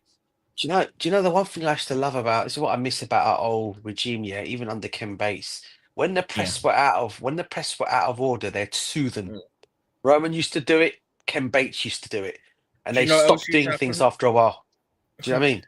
Jose used to tell the media how it is and how basically but sometimes it's very, very hard. If it is true that it was being spotted at a nightclub hours or whatever before the kickoff, there's nothing you can do about it. You have to discipline the player. Maybe the person has an evidence that we took these pictures, because that's what the paparazzi do. That's how they make money. That's how they make money. At the same time, all the club would need to do, is go to the hotel, say, can we check your security, like cameras? Look at the exit. Oh, there's Noni. Yep, now you're fined. That's all it takes. That's what I'm saying. That sometimes, just a little bit of truth in it, because I don't think that. I mean, what are they going to make from it, from putting this out there? It's just that the paparazzi is doing his job. He found the picture. He went to the club. He paid money from it. Interactions equals money. Outrage equals money. Yeah. And then I've literally seen people who work in the media, but not for any specific outlet, kind of like freelance. They've said publicly, they've had people in the media tell them that sometimes, like, they're told or they do, or like their outlet, other people at their outlet will write stories about Chelsea because they know it's going to get a reaction from the fan base, even if it's not true. And it just proves my point. Like, that could be an old picture for all we know. It might not, but it very much could be, because, look, if he is breaking curfew, then drop him next game, slap him with a fine, and start Tariq George. Everyone's happy except for Noni, but he deserves it. I don't know, man. I just also going off. I was just reading this other thing by Ben Jacobs, right? Why has he got this whole thing about Gittins to Chelsea? That's all he wants to see. It seems. Even when we were talking about other players, he gazumped everything and said, "No, Chelsea are not going to go for this. They're going to go for this." And I'm like thinking, he's so adamant that Gittins is going to go to Chelsea. So every time another player's been mentioned about us coming to Chelsea, yeah, he quickly pours water over it. It's like, I mean, I don't know if you guys are fully aware, but you know you do know his cousin's Goldstein, don't you, at Chelsea, don't you? What? That's why he gets all Who? his information from him. He gets all Say his that again? information from him. You know, Who, one of the Goldstein? guys, is it Gold? You know the guy Goldstein at Chelsea, wherever his name is. I forgot. Yeah, He's the one one of that the. Spurs fan, right? Yeah, his cousin is Ben Jacobs. Is it? Yeah. Oh, really?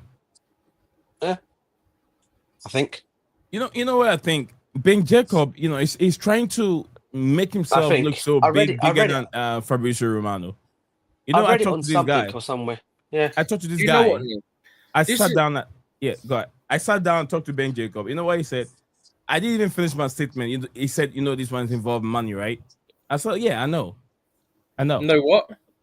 He said, do I know you involve money, right? Money. I said, oh, yeah, definitely we'll plan for that. That's what he told me. Nizar Cancela also mentioned the same thing. That's why I remember Dan says they're blunt envelope guys. That's what they do. Blunt envelope. I mean, it's like every player I've mentioned. I mean, even this whole thing about I don't know if you saw this whole thing, okay, about and then we were talking about other wingers, but he was so adamant about Garnacho and about Gittins. Yeah, I'm like thinking, why? It's like he wants that move. It's like he wants that to happen for Chelsea. Do you know what I mean? Yeah. I just wish the club would stop going to this guy about things, man, or Nee, where just he's getting his quickly in a information second, from. yeah? Yeah. Nee, did you mean in a sense that what's it called? Like he was saying, if you want me on your show, you have to pay me type thing. Yeah. Oh boy. Yeah. But then Yeah, that's what he said. I don't have an issue with that because it is his job and stuff like that, right? But it's the fact that it sounds like it was one of the first things he said. That's where the issue comes in. Like, you don't start with, oh, you have to pay me. It's like, what do you want me to do? Like, how often do you want me on? You negotiate it like that, and then you go, okay, for me to come on, I'd need this amount because I actually get information and stuff like that. You don't go in with, I charge. You don't do that. That's and then not he said that when he's ready, when I'm ready, I said when I'm ready, I'll just message him so we can sit down and then talk about how much he's going to take. And he didn't get back or something, did he? Yeah, I reached out like 2 times. He never reached back, so I said, okay, that's. I know I'll see him again. I'll see him again. Never, bro. He never reached out to you, mate. No, he never. No, he never reached back. Donkey, bro. He never did. Nah, he never did. The same thing with a Cancela, Nizar Cancela. He gave me his cell phone number, give me another email that I can reach out to him. I message him. Also, the same thing. They never reach back. Have you tried to see if the other one does? The other one that's known for putting Chelsea stories out. Not Matt Law. I'll put it in the private chat. I won't say it here. Okay. But yeah. Please tell me it's not the guy that I hate. No. All right, so Dave, I'm not sure if you do hate him, bro. If it's the guy that I hate, yeah, and if you're able to get him, I'll have to be absent from that show. Oh, I know who you're talking about. No, not him, bro. Not him. Oh, okay, we're good then. Big up to you, Dave. Dave said, Garnacho to Chelsea. Here we go, Fabrizio Romano. Did he? That dude. Did he? Guys, check that. If it did, I will be upset right now. If Garnacho, here we go. He said that. It feels like they are Fab. He said Fab. I know what it says. Oh my I haven't days, seen anything please from Fab yet. Dave, I haven't seen anything coming from Fab on my notification. Nothing from Fab. No, I don't know why Arsenal think they're going to get Rodrigo from Real Madrid. He's not leaving. I don't understand why this is all being. We go for Wolves. He ain't done anything. He said here we go for Wolfsburg and Salzburg. Are you sure it's original? What do you call it? Platform from Fabrizio on Facebook. He said it's coming from Facebook. Check Fab Facebook. It would It's have been on my posted Facebook. on Twitter by now. Yeah, if look, he's got more followers on Twitter than Facebook. He would have put it there on Facebook right now. Everyone would have been Twitter. onto this by now. Yeah, he would have been there. He would have just put it there right now. Here we go, and that would be a surprise. Franco Mastertuno. Number, what's that again? I think it's Master or something. Master something. It's a T there. Master. I forgot what I was checking now. Was I checking? 30, number 30, right. 70-year-old. Okay. This Finamon River Plate playing goes to Real Madrid after the tournament. Okay. He goes to Real Madrid after the tournament. He said it might be fake Fabrizio. Absolutely. It is a fake Fabrizio, because if it is true, it would have been on X right now. Yeah. It would have been on Twitter right now. Here we go. And there haven't been any other report from any other, Chelsea, journalists, those that report Chelsea news. There hasn't been any. I thought that guy stopped that, that fake Fabrizio. He was doing it a lot last year. There's a lot of he got done for it as well for doing too much of that. And I don't know why they're still other people. Yeah. Yeah. I don't know why they don't learn their lessons, do they?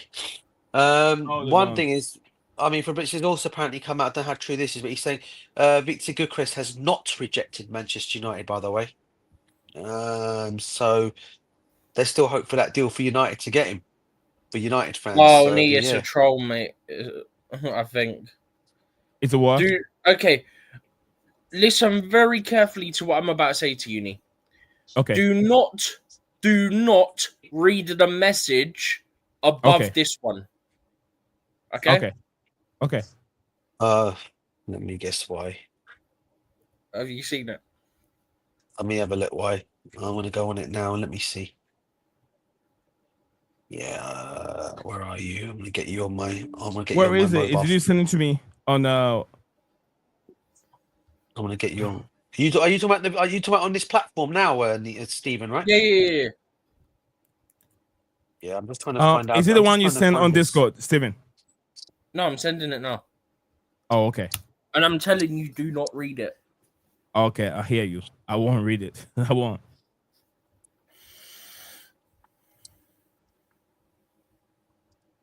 Okay. All right. Thank you very much. Oh, okay. I've seen DJ's message now as well. Is it the one on DJ's X? runs on StreamYard. StreamYard. Oh, okay. Oh no! I haven't. He'll be very difficult to get hold of. Really? Yeah. Okay. To be fair, I don't think there's any other platform other than like CBS, obviously the Athletic. Let me say this to DJ. Look, him, which I'm not gonna mention his name, and plus the other guys, he doesn't rely on social media money. That's why certain people don't post as much. That's right. He doesn't rely on social media. You know, I'd put it simply, I'd say that goes for example, everyone that writes for The Athletic, they don't really tweet much about news that they have. Even like Simon Johnson, he don't really tweet much, if I remember rightly, on news he's got until it's like nearly done. I think that's part of the reason why The Athletic is like so high on everyone's list, is because they don't chuck things out unnecessarily. Like if there's something like you saw Ornstein yesterday say there's been an inquiry from Chelsea, a verbal inquiry, right? So now people are okay, there's something to it because Chelsea have gone there, but at no point did he say this still is progressing or happening. He just let people know there has been talks. Right. So it basically could be one to keep an eye on type thing. What Steven just said is if it was Fabrizio or Ben Jacob that tweeted this, they'll tweet this, and after like 2 hours time, they will rephrase it and say, understand that there has been verbal inquiries from Chelsea and this, but it hasn't been nothing yet. We're waiting to hear what happened in the next few days. Or You next get what I'm few saying? hours. Or a few hours. That Or is how weeks. they do it. Fabrizio will do the same thing, and after a couple hours time, Fabrizio's he the will master of rephrase it, bro. I it and tell push you the every same thing in time. there. Bro, I tell you, Very nice. Romano has to do about 5 tweets per transfer as a bare minimum. Oh my god. To get sorry, I like was just- 5K, 7K, 10K on one tweet, then retweet. That's how he makes his money. But David Ornstein worked for the Athletic and then worked for CBS, NBCSN. He works for NBCSN and works for the Athletic at the same time. He doesn't make tweets. He doesn't make tweets. He doesn't His, need to because enough income. people read his articles as it is. You get what I'm And saying? He everyone doesn't knows make he's- YouTube. He Yeah. doesn't make YouTube videos. Here we go and that kind of thing to get money from the generate No, money. I know what from you there. mean. I get that. I mean, I guess maybe he just probably doesn't. Maybe he's not one for that. He just likes to put when The he wants to reason put out why there himself. I really got to believe him. Einstein that much is if you remember the Enzo Fernandez transfer to Chelsea, he was the one that broke that and broke that news first before anyone else. He broke that news in few hours, few minutes time. But my favorite thing about that, and it weren't even a few hours from Romano. It was like minutes. No, few minutes. Yeah, But few minutes. the thing that makes me laugh was Romano. This is what made me keep believing something could happen with Mike Minam, for example. Yeah, was that he went, as of now, talks are not progressing.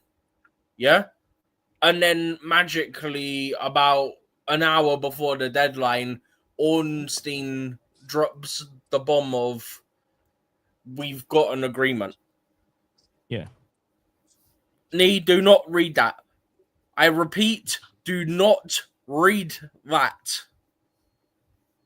Yeah, Don't put that one on there. I know what that toy means in the middle there. Thank you. I'm going back to this so that it's not even on screen at this point. Thank you, Dave 55. You're trying to trick me over here, but thank you very much. I got that toy over there. Dave, thank you very much. You try a little bit. Just saw some other. Okay. I get this one too, Steven. Now I get this one. Yeah, I got this one. Yeah. Now I get it. Now, come on, man. Why are you doing that? Why are you doing that? That's not cool, man. Yeah. You know, the reason why you can get me, the reason why you can get, the reason why you can get me with these things is because I really pay attention to people that come to this platform, and I try to acknowledge you people. I don't ignore. So when you put stuff there, I feel very happy to read it out loud, and then we go through them. That's the reason why you could get me. But luckily, Stevie helped me out here not to read it. I thought about it, then I realized what you're trying to drive or what you're trying to take me to, but it's not gonna work. It didn't work this time. Got good to the half Steven, who was able to figure that out quickly. Else I would have read it. Yeah, the second I saw it, I was on to it. I was like, we're not doing that. Yeah. No, Mas Japanese real time on say, versus River Plate. Go ahead, Steven. I will quickly say, I respect you for trying, but you'd have to get up pretty early to catch us out. Right. Come on, man. Why do you do that? All right. Thoughts on that from the German league. All right. I get you. Yeah. Oh, now he's trying to. Okay. Now he's trying to do it another way. Okay. Yeah. I was just going to say. Another way. Yeah. Vlahovic apparently is Manchester United's new target. And apparently, it's come out of his camp. It's come out of his camp saying that Manchester United. Apparently, coming out of his camp, it's been said that Manchester United. He's already told his advisors that Manchester United is the next step. It will be a next step for him to progress himself. Oh Lord! Watch out for that one if they don't get who they want to go and get. I wonder how United fans will react to that. Vlahovic. Yeah, Vlahovic. Yeah. Oh yeah. God. Dusan Vlahovic, bruv. Dusan Vlahovic. If they get him for 20 million, then that's it still. That's good. But anything over 60 million, Vlahovic doesn't worth it. Do you know, this is what I said to you earlier on. That Italian clubs are greedy mother truckers. Yeah, mother truckers. That's true. I forgot what I was checking now. Shoot. DJ Slap. Oh, mate, no, it's because I know what Steve means when he's saying that. That's fine. Yeah, I know what you're trying to say. I don't know. There's ways around it. There is, bruv. There is. Well, that's a very good one as well. That's one to remember. Well, they say the same thing on TalkSport.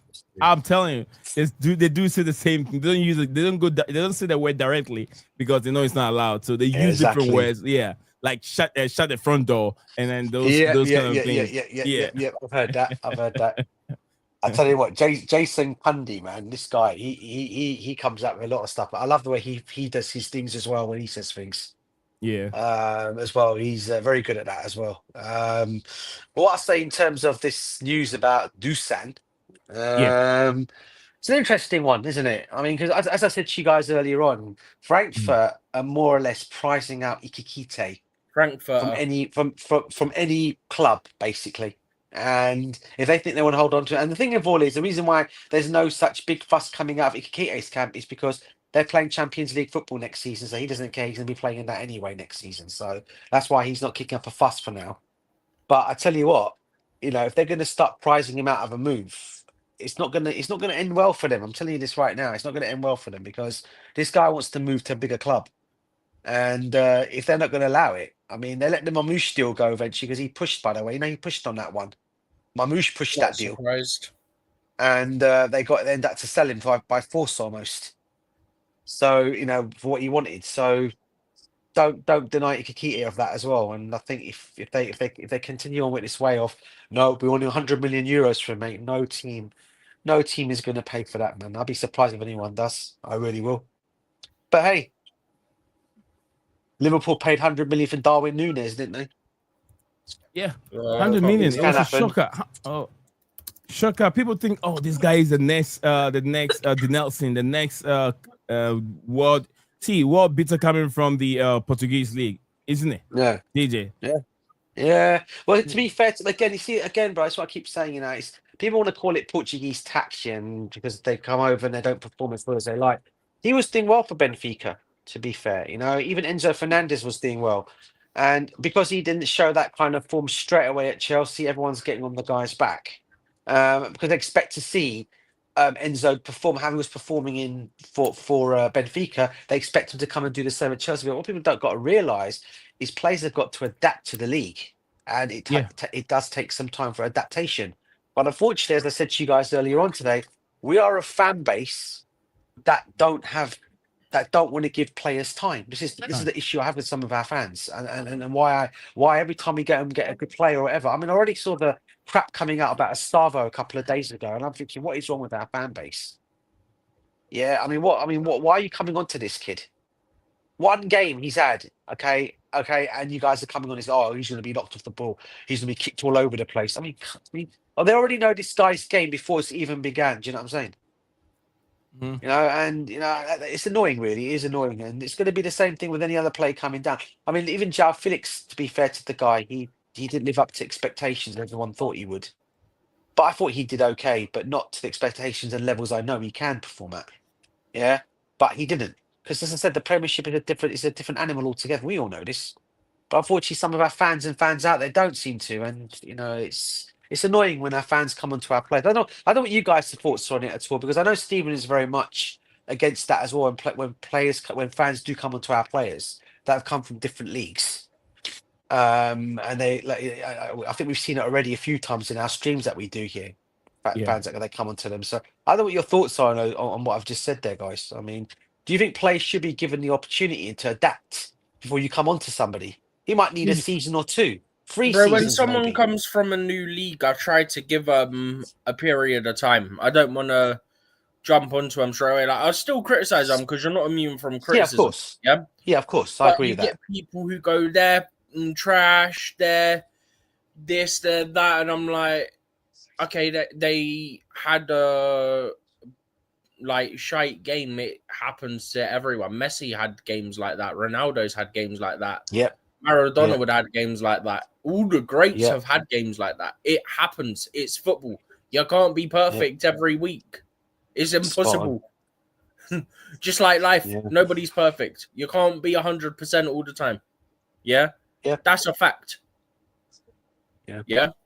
And people don't seem to understand that. And if they do, they just choose not to recognize it because it don't fit agendas. Like for me, I will sit here and go, I am worried if we get Ekatike that he could turn into another Havertz or Werner situation. Yeah? Yeah. I will sit here and say that. Yeah? I'm not afraid of saying that. But if he comes in, I will back him. I may not want him to come, but I will back him. Because why?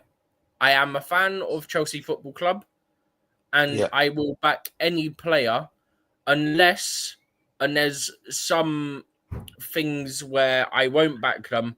One of those being they have committed a crime. Yeah. Obviously, I'm not going to back them. Yeah. Yeah. So that's like the main thing for me. Like they've committed a crime, or it's pretty obvious they have, even if it hasn't gone to court. Hence, I don't want Greenwood. And this is the thing, and this is what I always say about the whole thing with Sanchez as well. I have no hate towards the gun. I think I've been told a few times.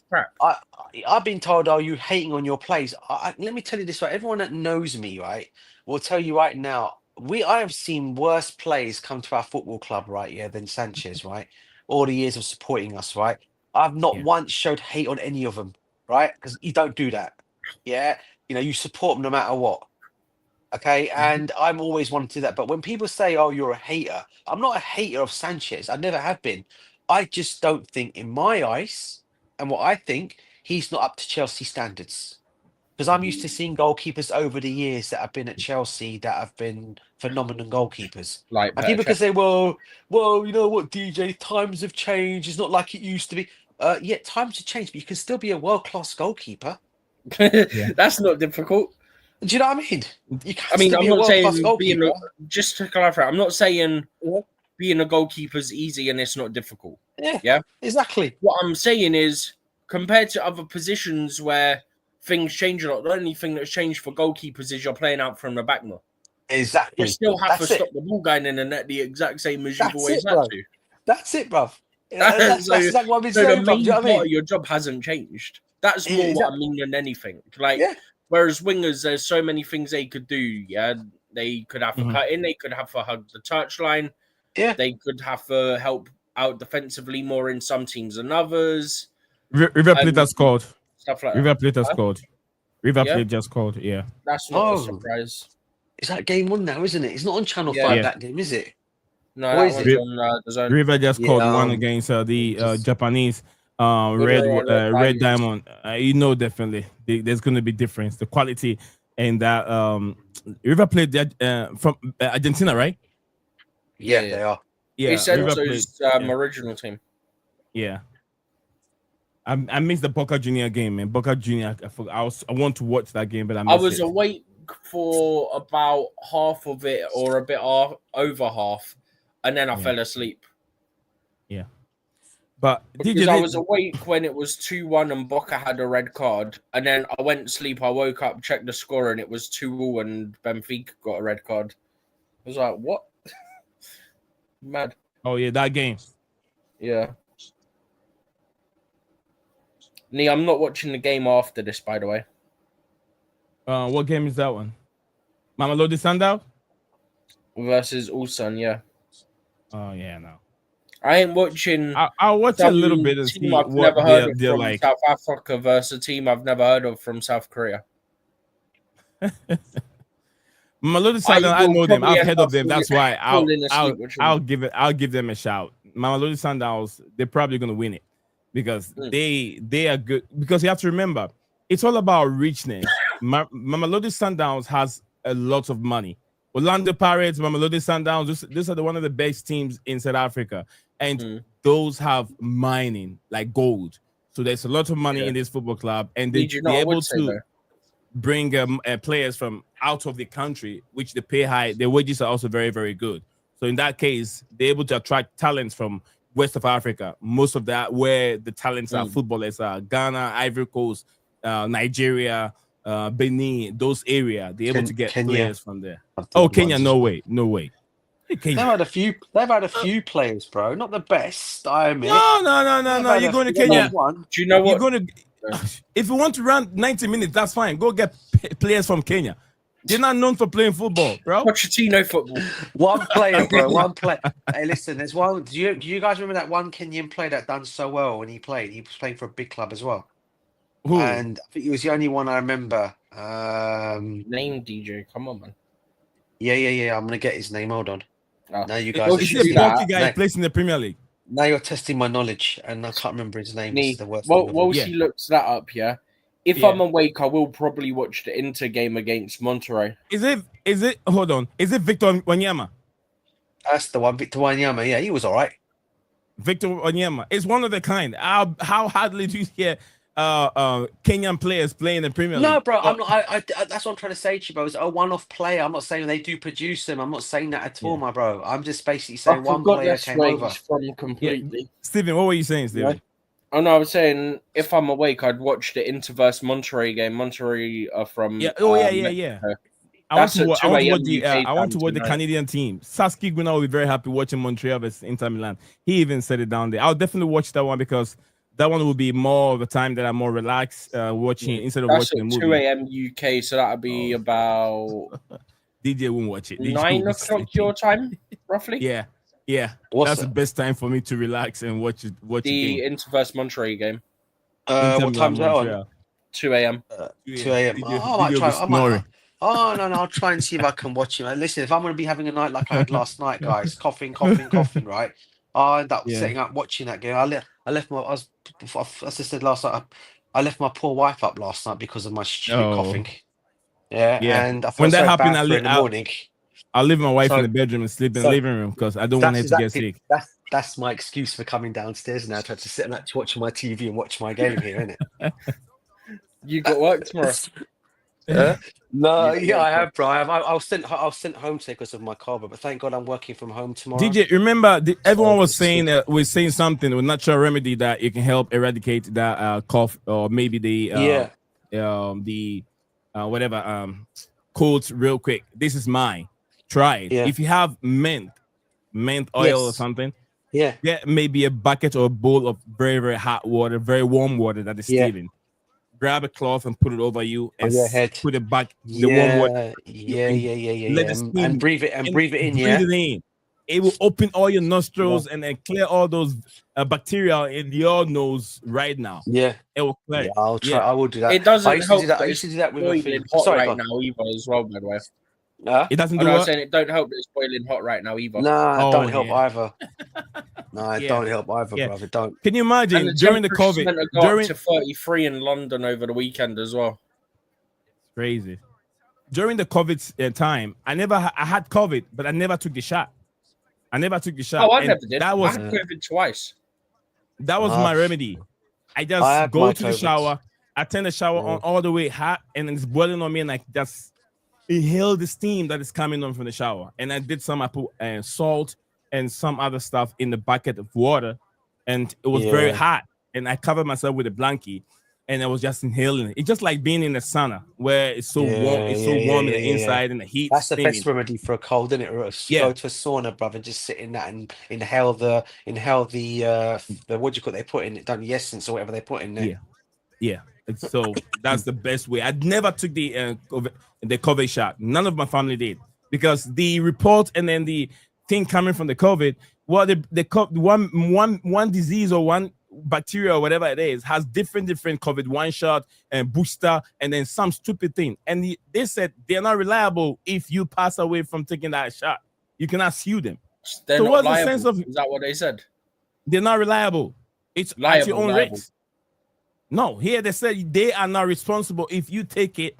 It's at your own risk. Liable, not reliable. Liable, yeah. They're not liable, yeah. Nia, am I right? I put something up on the screen quick. Yeah, sure, go for it. You're not liable, yeah. How funny is this, guys?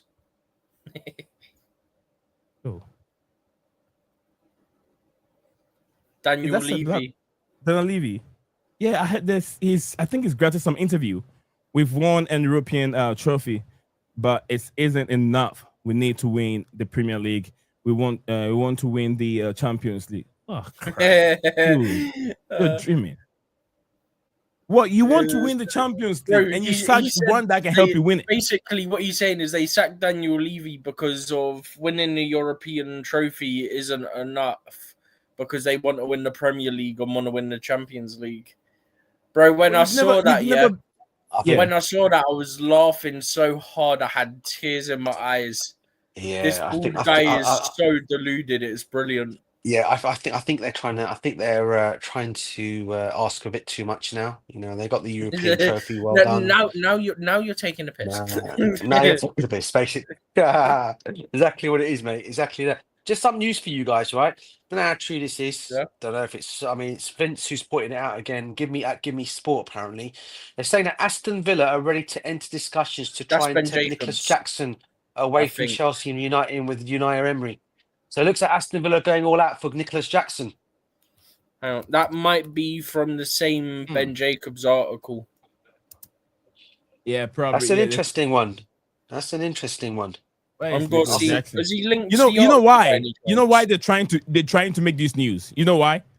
DJ, Because you know why? It's Chelsea. No. You guys can't remember. You guys know it, but you forgot. No, because he's played under him, because he's had him before. There you go. He played before. underneath. He played with him before as manager.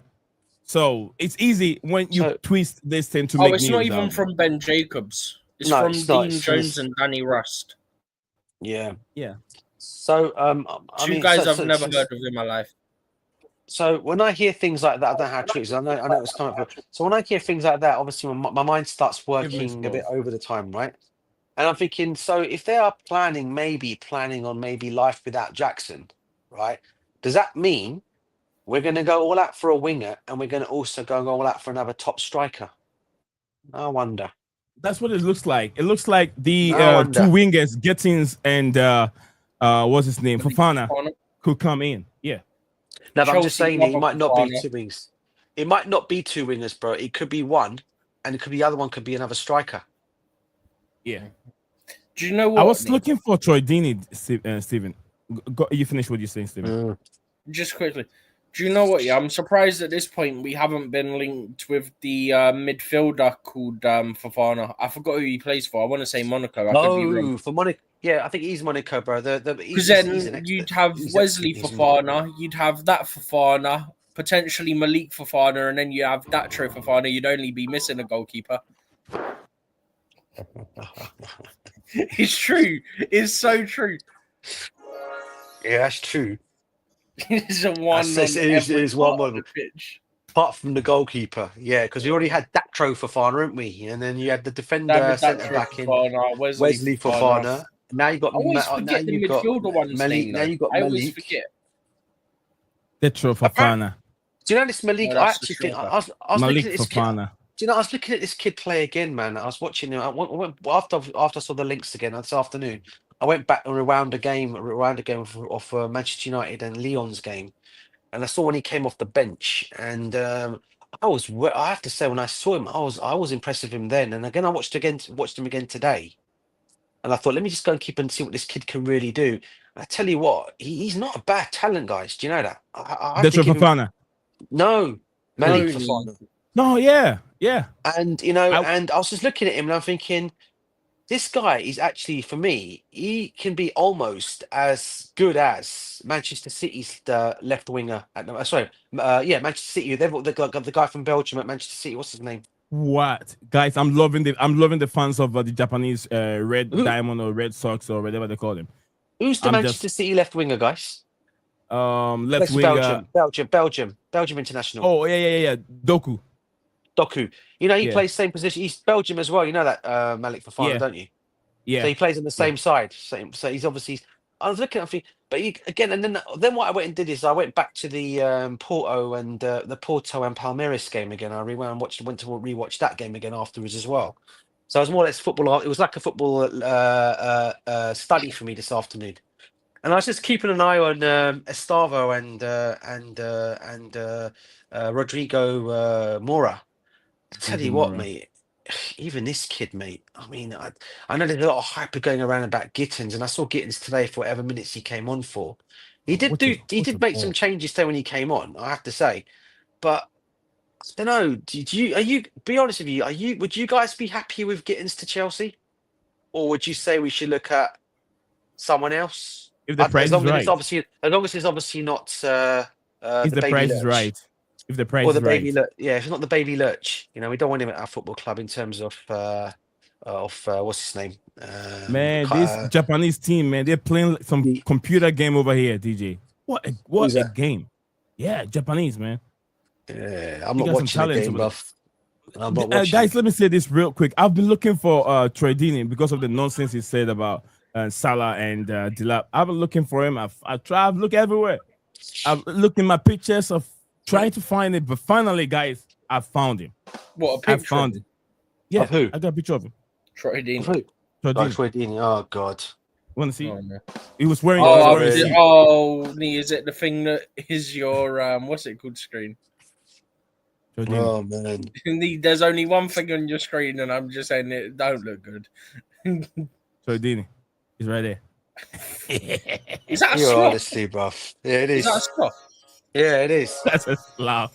Oh, That's for Troy goodness sake. Oh, knee, man. Troy Deeney, you said what?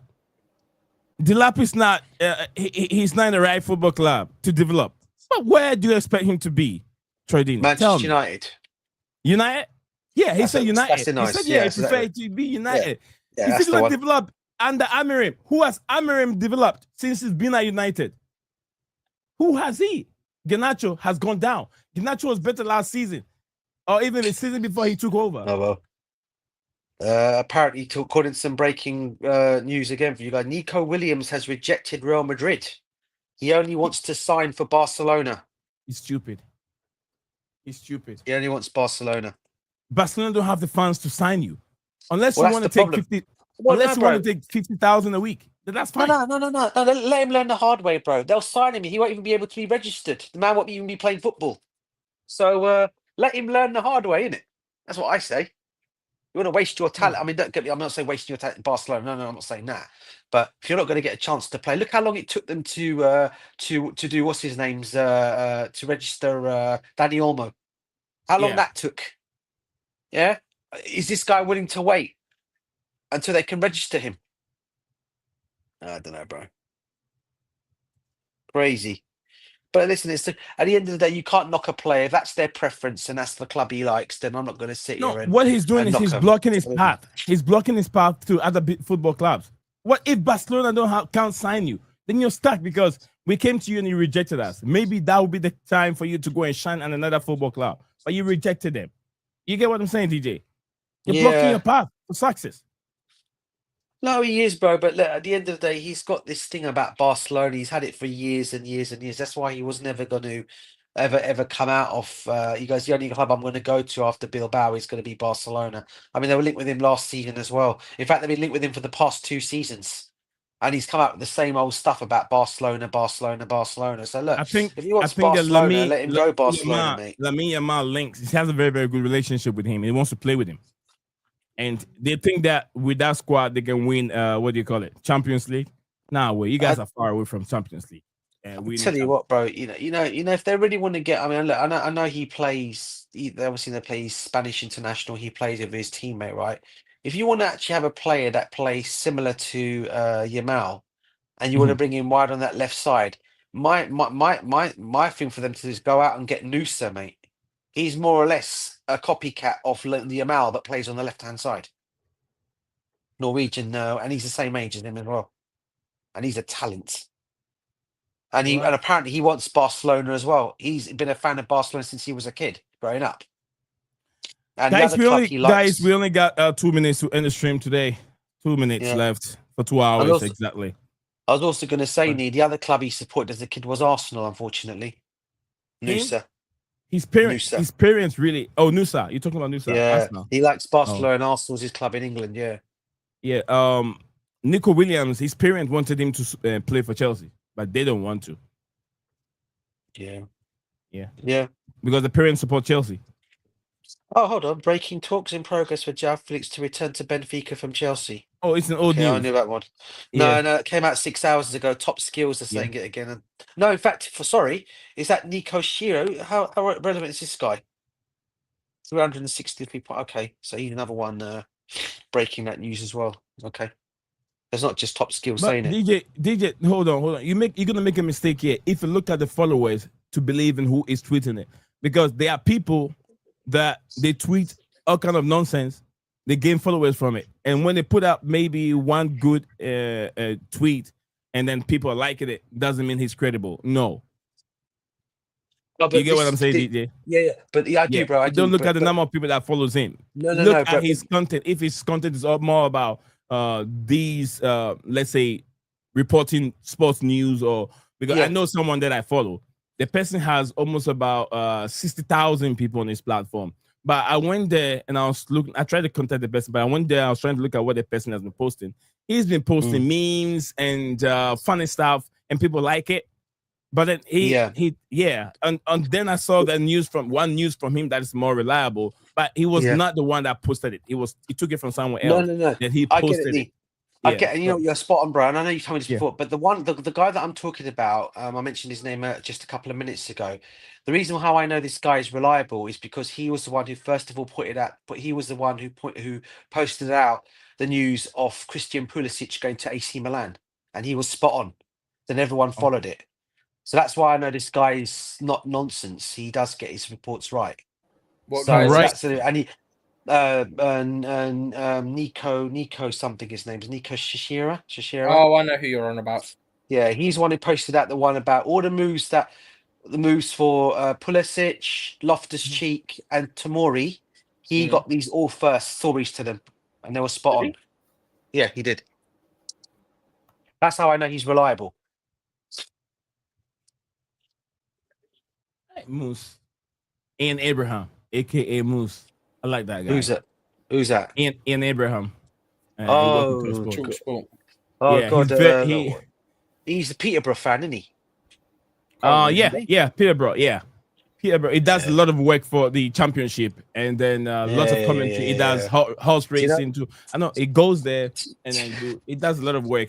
The other day, I missed. I think he did something. He put something up, and I liked it, and I think I sent a comment on it, and he gave me a thumb up, and he said he really like it, and thanks for the comment. It's right here. He says, "Thank you to over here." It says he replied to me. He said, "Thanks for the kind words," and he put the love on it. So yeah. Oh, sorry, Nia. Are you talking about the Moose, or are you talking about Adrian Durham? Not Aiden Durham. This one is Ian Abraham. Aiden Durham is match day with Talk Sports. Yeah, he's Peterborough fan. Ian Abrahams is they call him the Moose for short form. Yeah, the Moose. He's a massive West Ham fan, I think. I think it could be. It could be. Yeah. I followed him, so I like some of he's pretty much almost all the players. He's got pictures with them, his interviews, and I follow a lot of his work that he does. But anyway, you know, with everything, there's a beginning and also an end here. So, like I said, we gonna finish it today, Steven.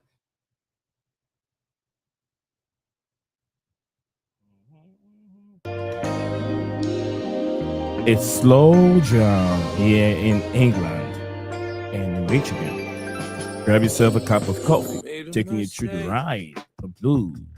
Ooh, smooth. You could put the blame on me. Baby, can we run it back? You enjoying it, Steven? Yeah, folks out there. It's just 7 p.m. in the UK time. Enjoy it. Wonderful evening. I know it's hot. Just get your shower. Get yourself some pina colada. Nice pina colada. Enjoy the evening. Get some roses, coffee, champagne. Ooh, smooth. Ooh. You there, DJ Sal? Are you there, DJ? Yeah, bro, I'm here, man. I'm here. Just reading things. Sorry, bro. I'm just following. Oh, by the way, I forgot to tell you. My book arrived, by the way. Yeah, you there, DJ? Steven, you there? I got the book, and I was going to say to you, I've got my sanctions book arrived, by the way. What's that, DJ? Roman, you know the book for Roman Abramovich, sanctions. Yeah, the book. Yeah, the sanction book. Got it. I've got it. It came the other day. Oh wow, where'd you bought it from? Amazon. I got it from Amazon. Yeah, I ordered it for pre-ordered it time ago. It arrived on Sunday. How much is it? I got it for because I had a voucher. I got it Yeah. for cheap. I actually got it for $9.99 because it was a voucher that so- was offered to me. I mean, so my it thing when I means ordered that it won't be nothing more than $30. Probably It about shouldn't that. cost No, over $30. I got it for that price because I had a voucher. I'm not sure. I think it's otherwise I saw it for like $13.99, $14. I think $14.99, something like almost £15 for it. In UK, I'm talking about UK money though. Okay. I'm not sure what US it would be. It probably would be cheaper. Yeah, probably $30. Like I said, around $30. It's special. Yeah. All right. but, Steven, you enjoying the music, guys?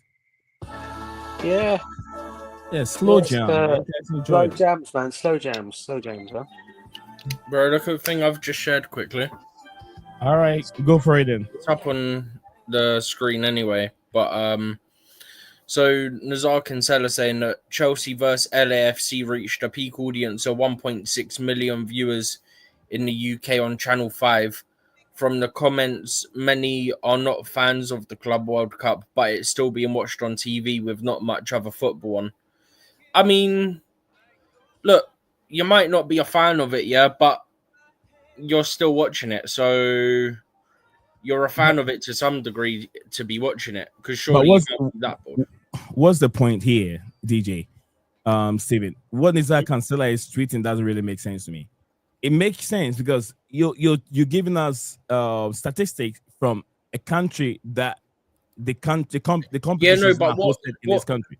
Someone else also put it out earlier, not this exact thing, but someone else also put out that the figures were 1.6 million on Channel 5.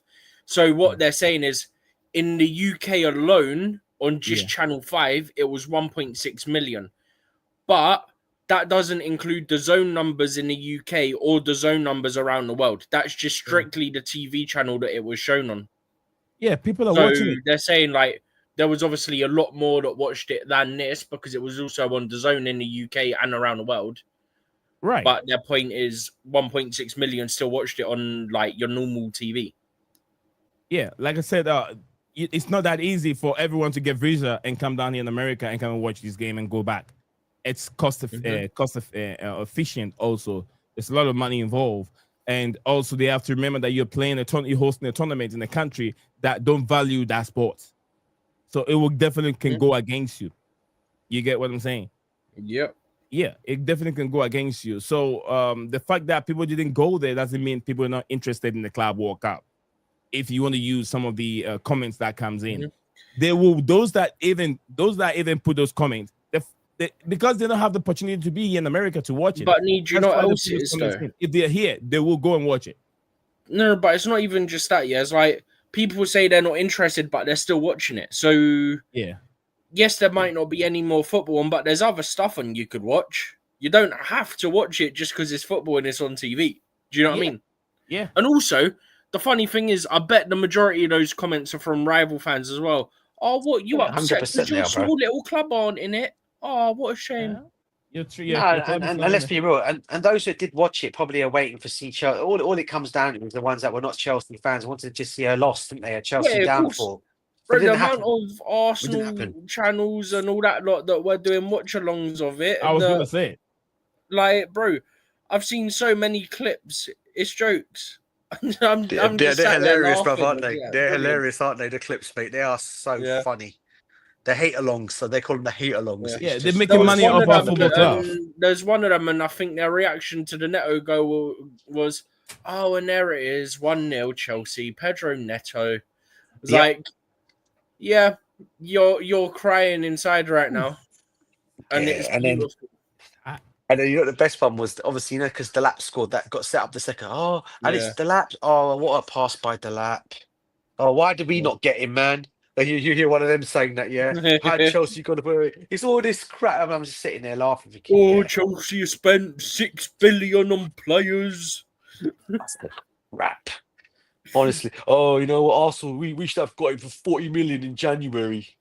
Well, no, Ipswich actually want to sell him in Didn't January. Chelsea talk to them about getting him in January, if I remember rightly?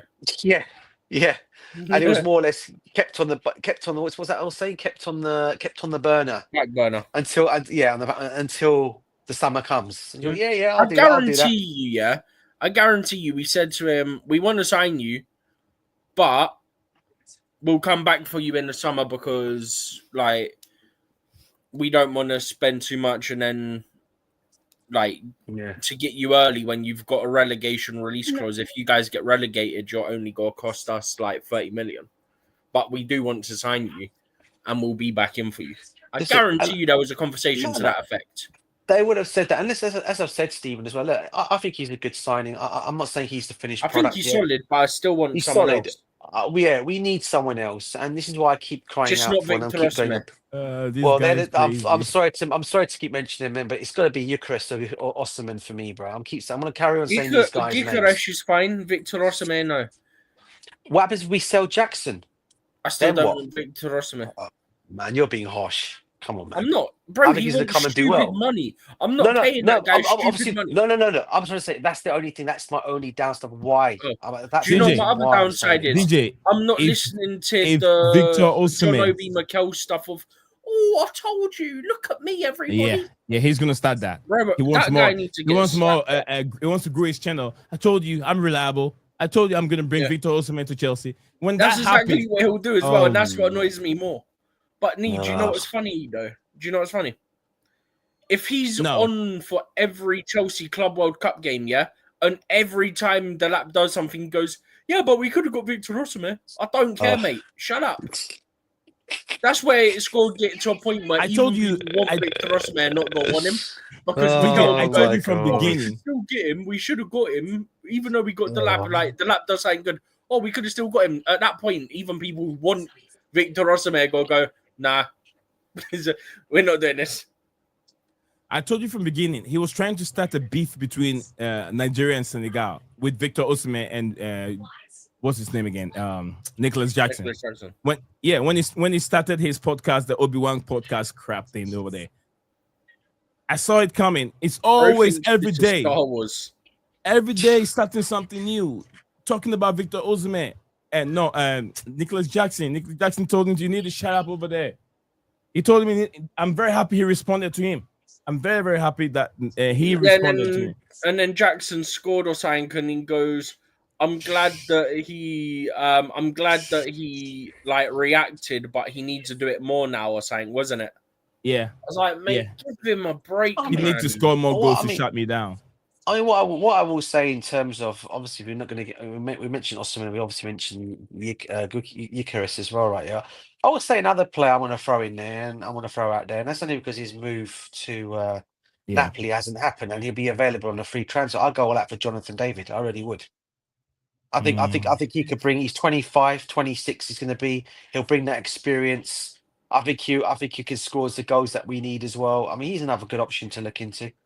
To be honest with you, ever since I've seen this guy, I've been going on about him from before Jonathan David, and I know, I always seem to get reminded about it every time.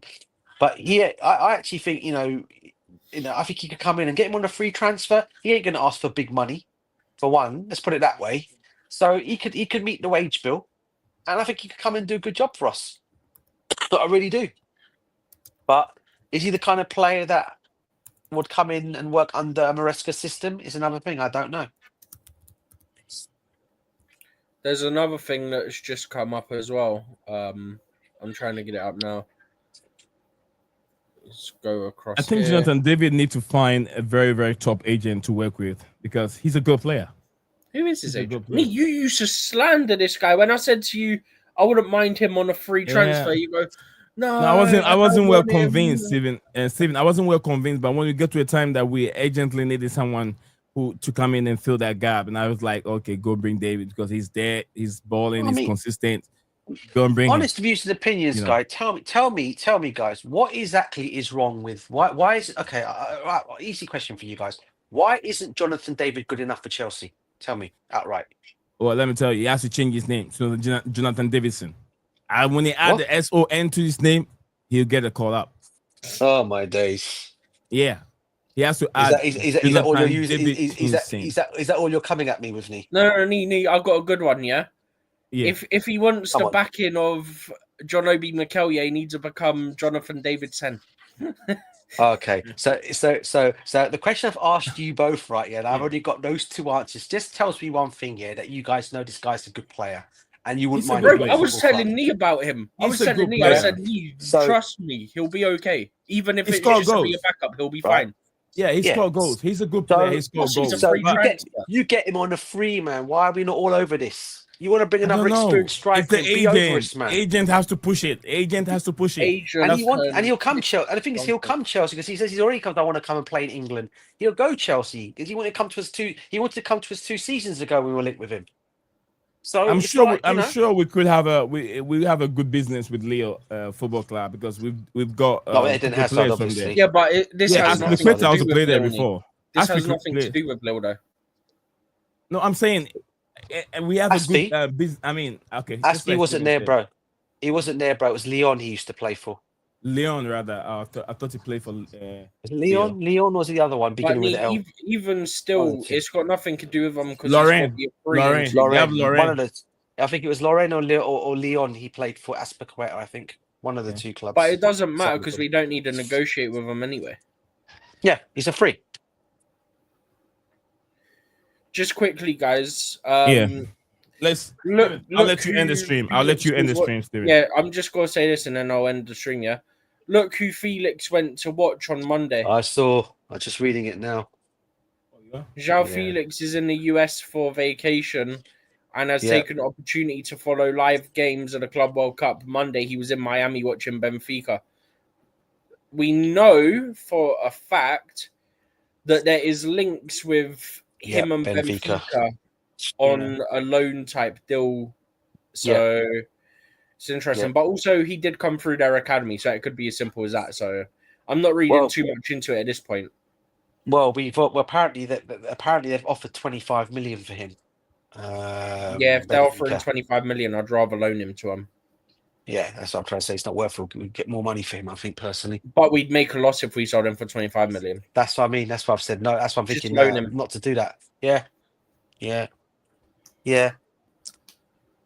I hope we don't make a loss on Sterling. I don't know what's going to happen to him because he's only last year Sterling now, isn't only he? has 19.5 million on the books, so we should be able to get that back. Let him go. Tottenham are talking about experienced players, man. Go to Tottenham. Take him to Tottenham. Hey, Tottenham, You want bang experienced down players? Take 25 him. mil on the table, he's yours. JJ, this is Yeah. what people don't give Nicholas Jackson for the credit. They don't give him credit for what he does in terms of not scoring goals.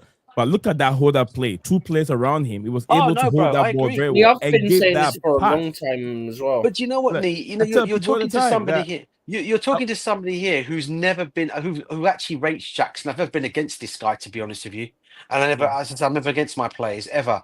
I've got no qualms with back Jackson. I think he's a good striker. I really do. I just think he needs to. he more needs to be more competition. lethal. That's No, he's Yeah, a good player. that, He's a and he good needs player, competition. not a good striker. He's a good player. And he he's a needs good player. competition for his position Yeah, as well. I've told you before, yeah. If he improved his finishing, yeah, He'll be complete. like he would be up there in terms of the strikers that everyone bangs on about on a weekly basis because he's got the hold up play, yeah. He can bring others into play. He can get the odd assist here and there. Yeah. If he'd improved his finishing and was consistent with that, he could be genuinely one of the strikers that people bang on about being worth silly money. 100%, bro. 100%. And why do you think? You think Emery's stupid? Why do you think he wants him at Aston Villa? Because he's used 'Cause he him knows before he what- knows how to Yeah, use him. and he knows exactly, and he knows he can get the best out of him. And that's also, why I said the Watkins mistake might would be be. leaving as well. So Well, you see, the only time I'd say if push comes to shove and Jackson does want to leave, then this is where Chelsea have to be a bit smart in terms of their business. And you say, do okay, not sell you want him to Villa. Jackson? Do not No, sell him bro. to Villa.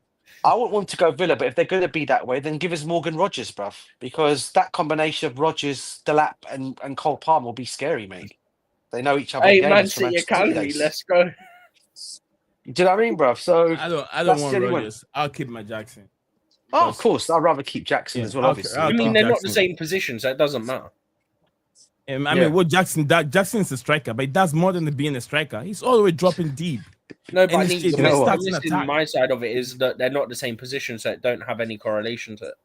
Do you know what? Don't be surprised if Ollie Watkins ends up at, you know, all these talk of Arsenal and Gyökeres and Sesko, right? Don't be surprised if they end up getting Ollie Watkins, mate, over the line instead. Do you know what? Yeah. It'd be so funny to me if they get Watkins, yeah, and then Gyökeres ends up staying at Sporting. Oh, man. That would be crazy. Because of the club are messing about. I still think Gyökeres is going to go Man United. I really do, guys. I don't see how I know they it sounds can crazy. How can they do it though? Because first of all, you know, he's not said no to Manchester United. That's first of all, we know one thing. But that's not the issue. True. The issue is they got Xerxes and Højlund, and they can't sell either of them for profit. Højlund, my understanding, Højlund might be going to Napoli. Possibly not back to Napoli. Was it Napoli as part of a deal or to sell him? Because I know they want him. Okay, so that could be something there. Xerxes, on the other hand, can be like a second striker. So at the end of the day, you know, you need 2 players for each position. Well, I'm sure Xerxes knows he's not going to get past Gyökeres if he comes in there, because Gyökeres obviously is going to be the number 1 striker at United. It'd be stupid to go and buy him for that stupid money, and then you leave him on the bench and play Xerxes. So it's very likely that Xerxes is going to be watching again, and Xerxes will get the odd game. Let's not forget, Xerxes is still young, so he's got a long way to go, and he can learn. So, and you'll get cup games. Let's be real here. He's going to get the cup games, isn't he? So it can work. The issue's more. You're not going to get a profit for Højlund, yeah? You're probably going to make a heavy loss on him, if anything. Probably, yeah. Probably more than anything. Because he's probably got like 50 million left on the books or something stupid like that. Yeah. That's where my main thing about it is. Steven, Vince is letting people know that Malik Fofana's favorite foot is left. If it's a left-footed player, why is he playing on the left-hand side? Although he could be good with both foot, and his favorite foot is left. To my knowledge, from the stuff that I've read, he is good with both feet, so he doesn't really have a weaker foot. But apparently saying Real Madrid rejected the opportunity to sign Gyökeres. Don't know how true that report is. Yeah, but Real Madrid don't need him. Why would Real Madrid go? Why would Madrid need him? Yeah. Oh no, this is no. They're not talking about now. They're talking about before. They rejected him before, apparently. But how before are we talking? Like a year ago? Let's have a look. A year ago, they've already had Mbappe thing. A year ago, they were getting Mbappe. Yeah. Yeah. So either way, it would have not been. Yeah, that'd been. Yeah, that's probably why a year ago they have, and if 2 years ago they have Benzema. To Mbappe 2 years ago, so because he would have had 12 months left, so they would have been talking to him then. So they wouldn't have gone for Gyökeres to then talk to Mbappe and go, "Yeah, do you want to come to the club?" Yeah. No, I'm intrigued to know what's going to happen to Endrick at Real Madrid. Now, I wonder if he's going to be in the plans of Xavi Alonso. And Hendrick is a cash cow. That's what he is. He's just a cash cow. Real Madrid. He's making money for others. Do you know what makes me laugh? People go, "Oh, Chelsea signed all these youngsters." Yeah, but what's happened to Endrick since he's gone to Real Madrid? Yep. Spot on. Yes, you can say, there's Mbappe there, there's Vinny there, there's Rodrigo there, there's all these guys there, yeah? But he still could have arguably got more game time, no, surely? Never heard of this guy before, man. Who? Wolves are very keen on signing Nigerian striker, and I don't want to butcher this guy's name, but it's spelled as Rafiu, and then its surname is Durosinmi. Wait, heard of this guy. Hang on. Spell that out again, Rafu. I'll tell you what, easier thing to do, bro. I'm going to send the link to you guys. Easier thing to do. It's not easier because I've got to open it up on my phone. Okay, guys, just check the link I've sent you to. You guys can see it from this. I've sent it to me, and I'm going to send it to you, Stephen. Right? I can't even get this guy's name. I don't even want to try and pronounce it. I know I'll butcher it. I got it. Never heard of him either. Durosinmi. Yeah, Rafiu Durosinmi. He's a Nigerian striker. He plays for Victor Plzeň in the Czech league. I almost said that he played. I 16 almost games. said Young Boys. It looks Nah. like a Young Boys jersey also. I thought it was a Young Boys jersey. No, Victor Plzen. 22 years old. Born 2003, 1.92 meters tall. He's played striker, cam, and right wing. His contract expires next year. How old is he? 23. That's not 22, yeah. 22. He was born in Lagos. DJ. Yeah. Steven, he's more than 23 years old. Oh, is he? Oh, He's got to be one of those fake ages. Trust me. Yeah, it's fake age. I'm saying by the official documentation he's used, he is 22. I'm not saying it's legit documentation. Looking at him, by the documentation he's used, that's what it is.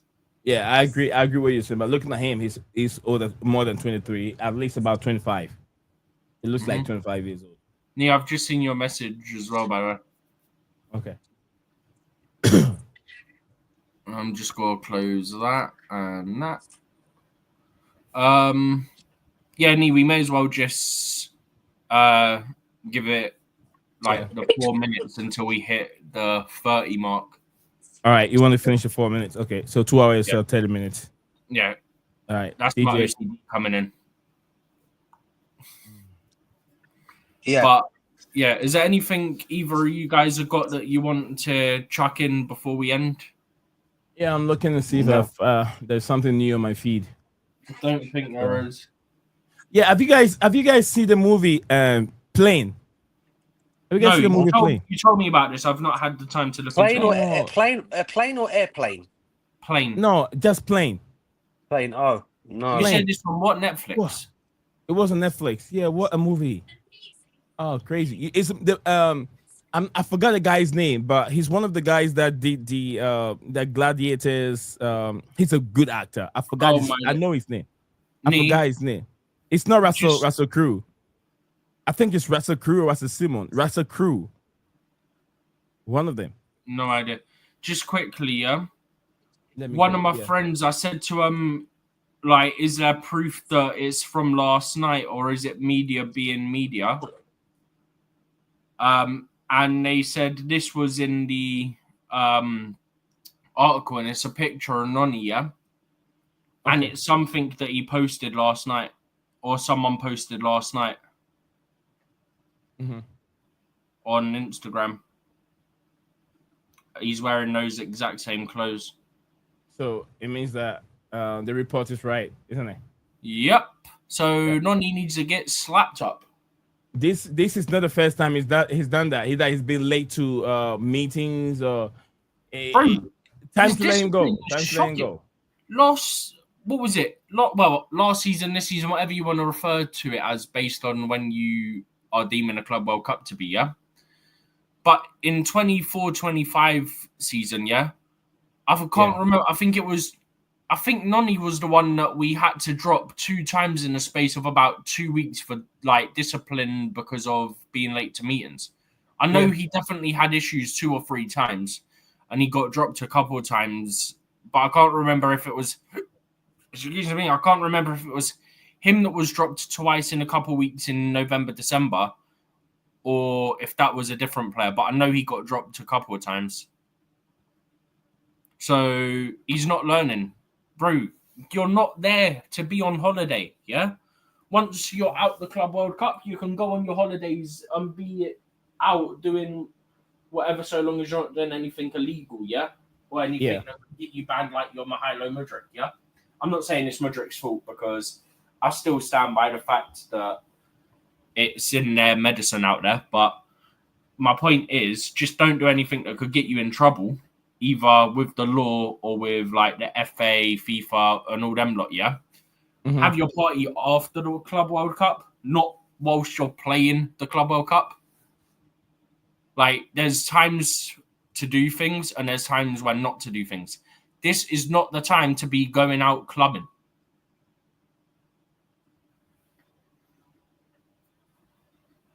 But, yeah, so just quickly, because we've got ending about a little over a minute. Firstly, we've got about 30 people watching us at the moment across both platforms combined. So like the stream and subscribe if you're new, turn the bell notification on, and follow on Twitter as well if you're not following on Twitter, BlueClouds Media. And if you're on Twitter, like I said, come over to YouTube, subscribe over here, and do all that lovely stuff. And we'll see you guys tomorrow. Tomorrow is Wednesday, right? Yep. Yeah. Tomorrow's Okay. Wednesday. Okay, so tomorrow, I think the scheduling's similar to today. Thursday, it'll be similar. Friday, the later stream's going to be a watch-along of the Chelsea game because that's a 7 o'clock kickoff and it's on DAZN and not on normal TV. So got to do a watch-along for that. So make sure you join us for that, but we'll remind you nearer the time. So, yeah, that's all I wanted to say was just telling everyone, like, subscribe, all that lovely stuff. Yeah. Anyone got anything to add? Yeah. I was just going to say, as always, go first for Lee. Go on, bro. You're the No. thing, It's not football related. It's just what I was trying to show you. But Oh, go okay. ahead. No, go on, Lee. Go on. You want me to go on? Yeah, go, bro. Go on. Show you a sec. Go on, bro. I'll show you Okay. something. Go on. Yeah. Oh, what did you do? What happened? No, I clicked add to stage and then you must have clicked it at the same time, so I removed it. DJ, this is the movie I was talking to you about. Oh, wait, Very, I very think good. I've seen it. Yeah. You have? Yeah, I saw it a while ago. Now that I've seen the like picture and that, I know what it is. Yeah. I'm pretty sure, yeah. This guy, yeah. He's a very, very good Yeah, actor. and the guy's a prisoner and they end up getting his help. Yeah, I've seen it. Man, I gotta check it out. Yeah, What's he's a this on? prisoner. He's been transported from one place to the other, but in the course of the crashes. transportation, the plane got struck by lightning and it lost everything. So And they end guy, up the on the pilot, dodgy island. he tried as much as he can to land the plane at a very, very good place in the Manila, I think the Philippines. Okay. And where the plane landed, it has I think there's Like no rebel government. control and Government stuff. cannot even go there. The rebels and then the rebels over there my are very, God. very bad. So they landed at the wrong Yeah. place. And It's one of those kind of ones. and his co-pilot was also good mechanically, who got the plane back working again. So they landed in a very rough place. So he has to get the plane moving to fly the plane off from where they landed on that rough ground and get to a nearby airport. And it wasn't easy. It wasn't an easy thing. The thing looks so real. I know there's a lot of green screens but behind the scenes, but if you look at it, it's so beautiful the way they did the movie. And this guy, finally, the black guy who was a prisoner, the guy who was guiding him, I don't know what happened. He got up. He was not supposed to get up. So when the plane was moving, it was very rough movement in the air. He ended up hitting some part of the plane and then he died. So, and then those in charge of that plane contracted people to go and rescue this guy. So they had a lot of money. So this guy, black guy, I know he helped the pilot. He helped the pilot. He told him, look, I can't be in the plane back with you. So he took all the money that were being given to those rescue guys, and then he left them because he's got to find his way back to be free, to be a free guy, because wherever they were taking him back, he was going back to jail or prison. So he took the money and then he fled. It's a very, very nice movie. I'm gonna You go want and to watch check it. that. I'm gonna go and check that. The other series I'd recommend to you, a series to recommend to you guys. Are you gonna go and watch or gonna go and see the new Karate Kid movie with Legends with Jackie Chan or whatever like in it? Oh, I might Karate get Kid movie. to watch it. I might watch it at home. I'm not sure. I've not Have, decided. have you guys seen the series Cobra Kai? Leading up to that, No. go and watch that. That more or less leads on up Netflix? to that movie. It's on Netflix? It's all on it. All 6 seasons Yeah, are I on know Netflix. I know it's on Netflix. It's such a wicked series, mate. It's really, really good. I recommend it. All I'll tell you, Nee, is all the old actors. Have you watched all the Karate Kid movies? I'm talking about with Daniel Russo. All the actors that were in those have come back into one that. of them. I've watched just one of them. The one that has Will Smith's son in it. That's the only one I watched. Oh no, That's the original. The original. You ever seen the original? No. Oh, okay. If you've not seen the original, then you probably need to go and start from the beginning then. Yeah, it'll be difficult for me to follow, but I'll try. Yeah. There's a series that I watch over here. It's part made in the UK, part made in London. In London the is America, part made in America, part made. But it looks like most of the characters are, from maybe UK or maybe from London, wherever they're coming from. There's a lot of British accents in it. It's called You. You guys seen it? No, You. no, you, Very no. good. Very very I'm gonna check it. good series. But it's got lots of XEX in it, XEX and stuff, nudity and stuff like that. But the storyline is very, very good. Right, I watched the first series and the second series came in. It didn't even take me that long. I think it took me 3 days, and I watched the second series. Everything is gone. Yeah, and then also I watched one, but it was translated. It's by the name. My title is The Gardener.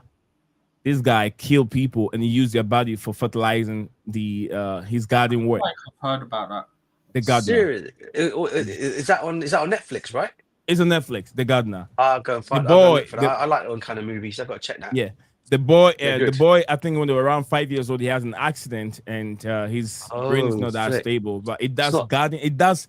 He's one of the best gardeners in that But country. still, Yeah. sick. And then what he does is Psycho. his mom. What the mom does is he kills people you can't find. He Oh, can't man. trace nothing. He'll kill you, put it in the ground where he does, and then use your body, as manure for his garden. And then so his plants are growing. The plants grows very well because of the decay God. from the human remains. They grow very, very well, and that's why. Maybe I'll allow that one. Maybe. Yeah, it's a translation, so you love it. You love it. But finally, he does one lady who they were being contracted to go and kill that lady, and he ended up falling in love with that lady, and they couldn't kill her. That's how it happened. Happens as always, huh? Yeah, I downloaded the whole series on my way to Ghana. 12-hour flight. I watched pretty much almost all the series in the flight. All right, so I think Steven, over to you. I know DJ want to say something. I've said mine. No, I've already said all I want to say in terms of Yeah. subscribe and like and everything like that. Yeah, I'm just following on from that, people. As you know, as I've said, subscribe everyone. Streams obviously coming on here as you guys are watching are now being brought in the afternoon, which those who are on this afternoon stream would know what time they are. So again, I think let me put this right for midday you. UK and then Yeah, about midday 5, UK 6 time. o'clock's the second And one. that more or less, guys, covers you for all the transfer news that happens within not just Chelsea but every other football club that's involved. Any kind of breaking news that comes, it's all going to be reported on the channel. So come and watch. That's a very good watch. It's great to obviously see everyone talking about it when it comes on because it gets exciting. Obviously, we're all excited about the transfer window. So even though it might not be our club, but it's always good to see what kind of players are actually coming into the Premiership or going to where else they're going to be going. So great to always have a watch on that, like everyone probably will be doing. So yeah, look out for that one. Obviously, guys, again in the evening for the streams for the Club World Cup, as we were talking about earlier on. But as always, Nee and Stephen, Yes, sir. pleasure chatting with you guys as always. Smash the like and subscribe, everyone. Those who are on X, please do the same thing. And those who are watching, bring others to come and watch it because this stream does bring you a lot of joy. We have a lot of Interesting stuff. Every day. disputes that if you can't dispute, then you can't have an argument. Then there's no point. Someone's always got to be The disagreeing. You fair can't all be in argument agreement, that's bro. more of a debate, Dad. Exactly. As long as it's kept clean. So long Even as the it's comments kept clean, bruv, as respectful well. and people aren't getting called all sorts. Exactly. And as we Yeah. always say in the comments, please keep the comments clean as well. Yeah, No- people no would just rubbish. come in Thankfully, and trying to. We've only had one incident in the comments in the last few months, and that was the other day. So thankfully, the people that have been here obviously know, like, we won't take any crap. Like, anyone that hasn't been here, just know if you were ever thinking of putting any stuff that's rude to anybody in the comments, depending on the severity, you might get a warning. If it's too far, then you're getting banned from being in the chat and you're gone. Yeah, Just like what happened the other day. Grade It wasn't 55. directed We at don't anyone. want you to repeat that again. That's not nice. Yeah, that person don't- hopefully doesn't have another account so they can't get here. Otherwise, they'll be gone again as soon as they make those sort of comments. But Exactly. yeah, we don't want to end it on a negative note. So yeah, obviously Chelsea started their campaign at the Club World Cup positively. We look to push on with that on Friday against Flamengo. So far with teams from, I think that's CONMEBOL, right?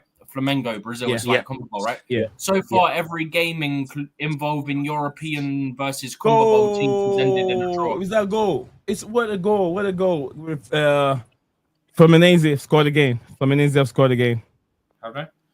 Yeah, I don't know how it happened, but it looks like a weird goal. But the guy is injured. The guy is hurt. He's on the floor very badly.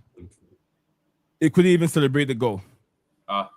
Couldn't celebrate the goal.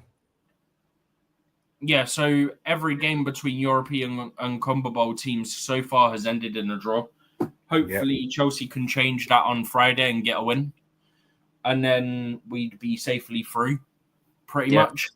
And then we can rotate. Oh, I see how it happened. The defender tried to head the ball backwards to the goalkeeper, and it didn't go far enough. The striker went and head the ball over the goalkeeper's head. The goalkeeper tried to punch the ball and ended up hitting the guy's face, slapping his face with his gloves and everything. Oh man! But yeah, that was the last thing I wanted to add was that. Okay. We love that all our returning people are always respectful, and that's because they understand that we don't take any shit.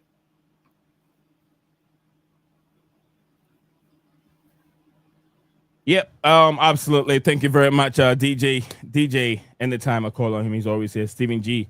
Yeah, anytime he hears it, he's there. Guys, we bring you the latest edition of Club World Cup news and the performance from Chelsea yesterday, and some other nitty-gritty of the attendance of the Club World Cup news. Thank you very much. You can hear all that here. If you don't want to read it, you can hear it here. You can see me. You can see DJ and Steven waffling. Good news, not bad news. Good news. Thank you very much for watching. Not waffle if it's factual information we're providing from good sources. Exactly. Yep. My name is Nizan. On my right hand side is Stephen G, and down there is DJ South. So one last thing, you said Flamengo scored again. You mean River Plate? Oh, River Plate. Okay, yeah, River Plate. DJ, who do you have as your profile picture? Who's that? Have a guess. See how good you guys are. Let me see. I'm gonna leave you, but I'm gonna challenge you both on that. Let's see how good you guys are. He played for Chelsea, not for long. I'll give you the clue. Charisma. Spot on. He's one of my favourite players. Charisma, yeah. And also for Porto. He's up there with obviously Ronaldo and Figo. Obviously Ricardo Carvalho, Pep, obviously the myth himself in terms of Eusebio as well. Who I never the legend is Eusebio. Yeah, as much, but he's more my dad's hero. He is in mine. There's no one bigger than Eusebio in Portuguese. Ronaldo. Yeah, Ronaldo. He's my time. Ronaldo and Figo, but Eusebio's my dad's hero, if you like. So, Ronaldo, Ronaldo. I'll say Ronaldo, Figo, Eusebio now than anybody else. Yeah. We also had others out there that were there. We had there were others. A Pepe, another one. Those who know Pepe, centre back, another good one. What about this guy?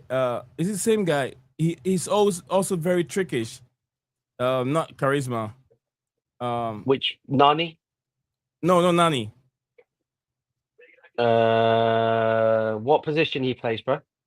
Is he the same person I'm talking about? Did this guy Ricardo Charisma, when he gets to his peak or maybe at this later part of his career, did he go bald? Did he go bald? Yes, he did. Yeah, then that's him. That's him. He did.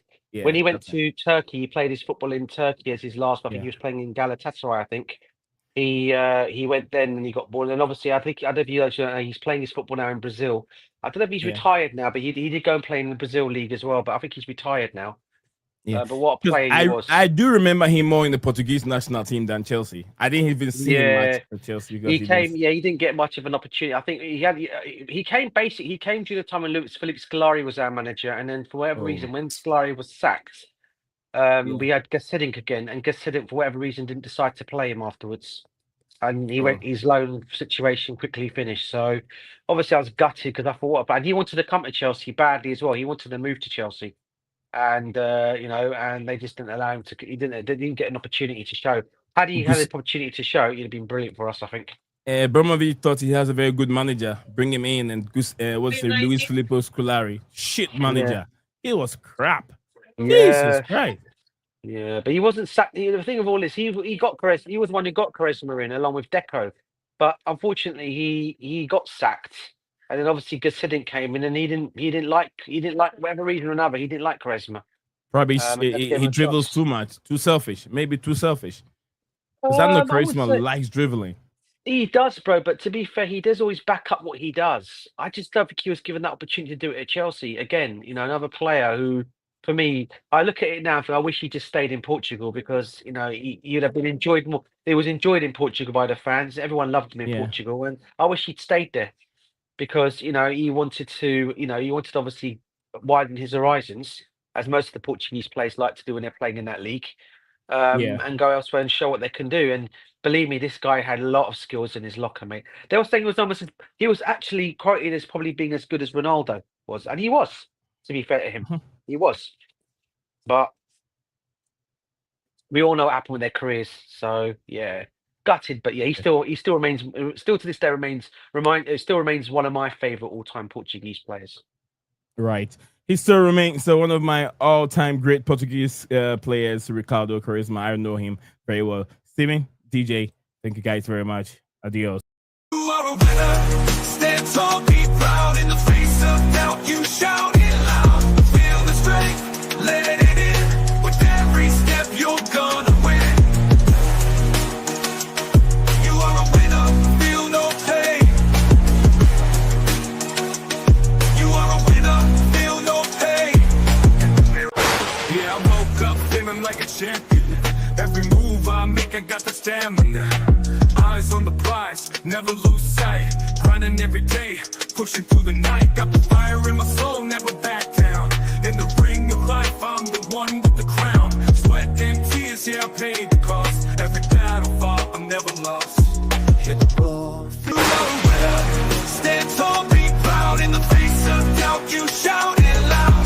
Feel the strength, let it in. With every step, you're gonna win. Every challenge met, every goal in sight. In the gym, on the grind, it's a warrior's fight.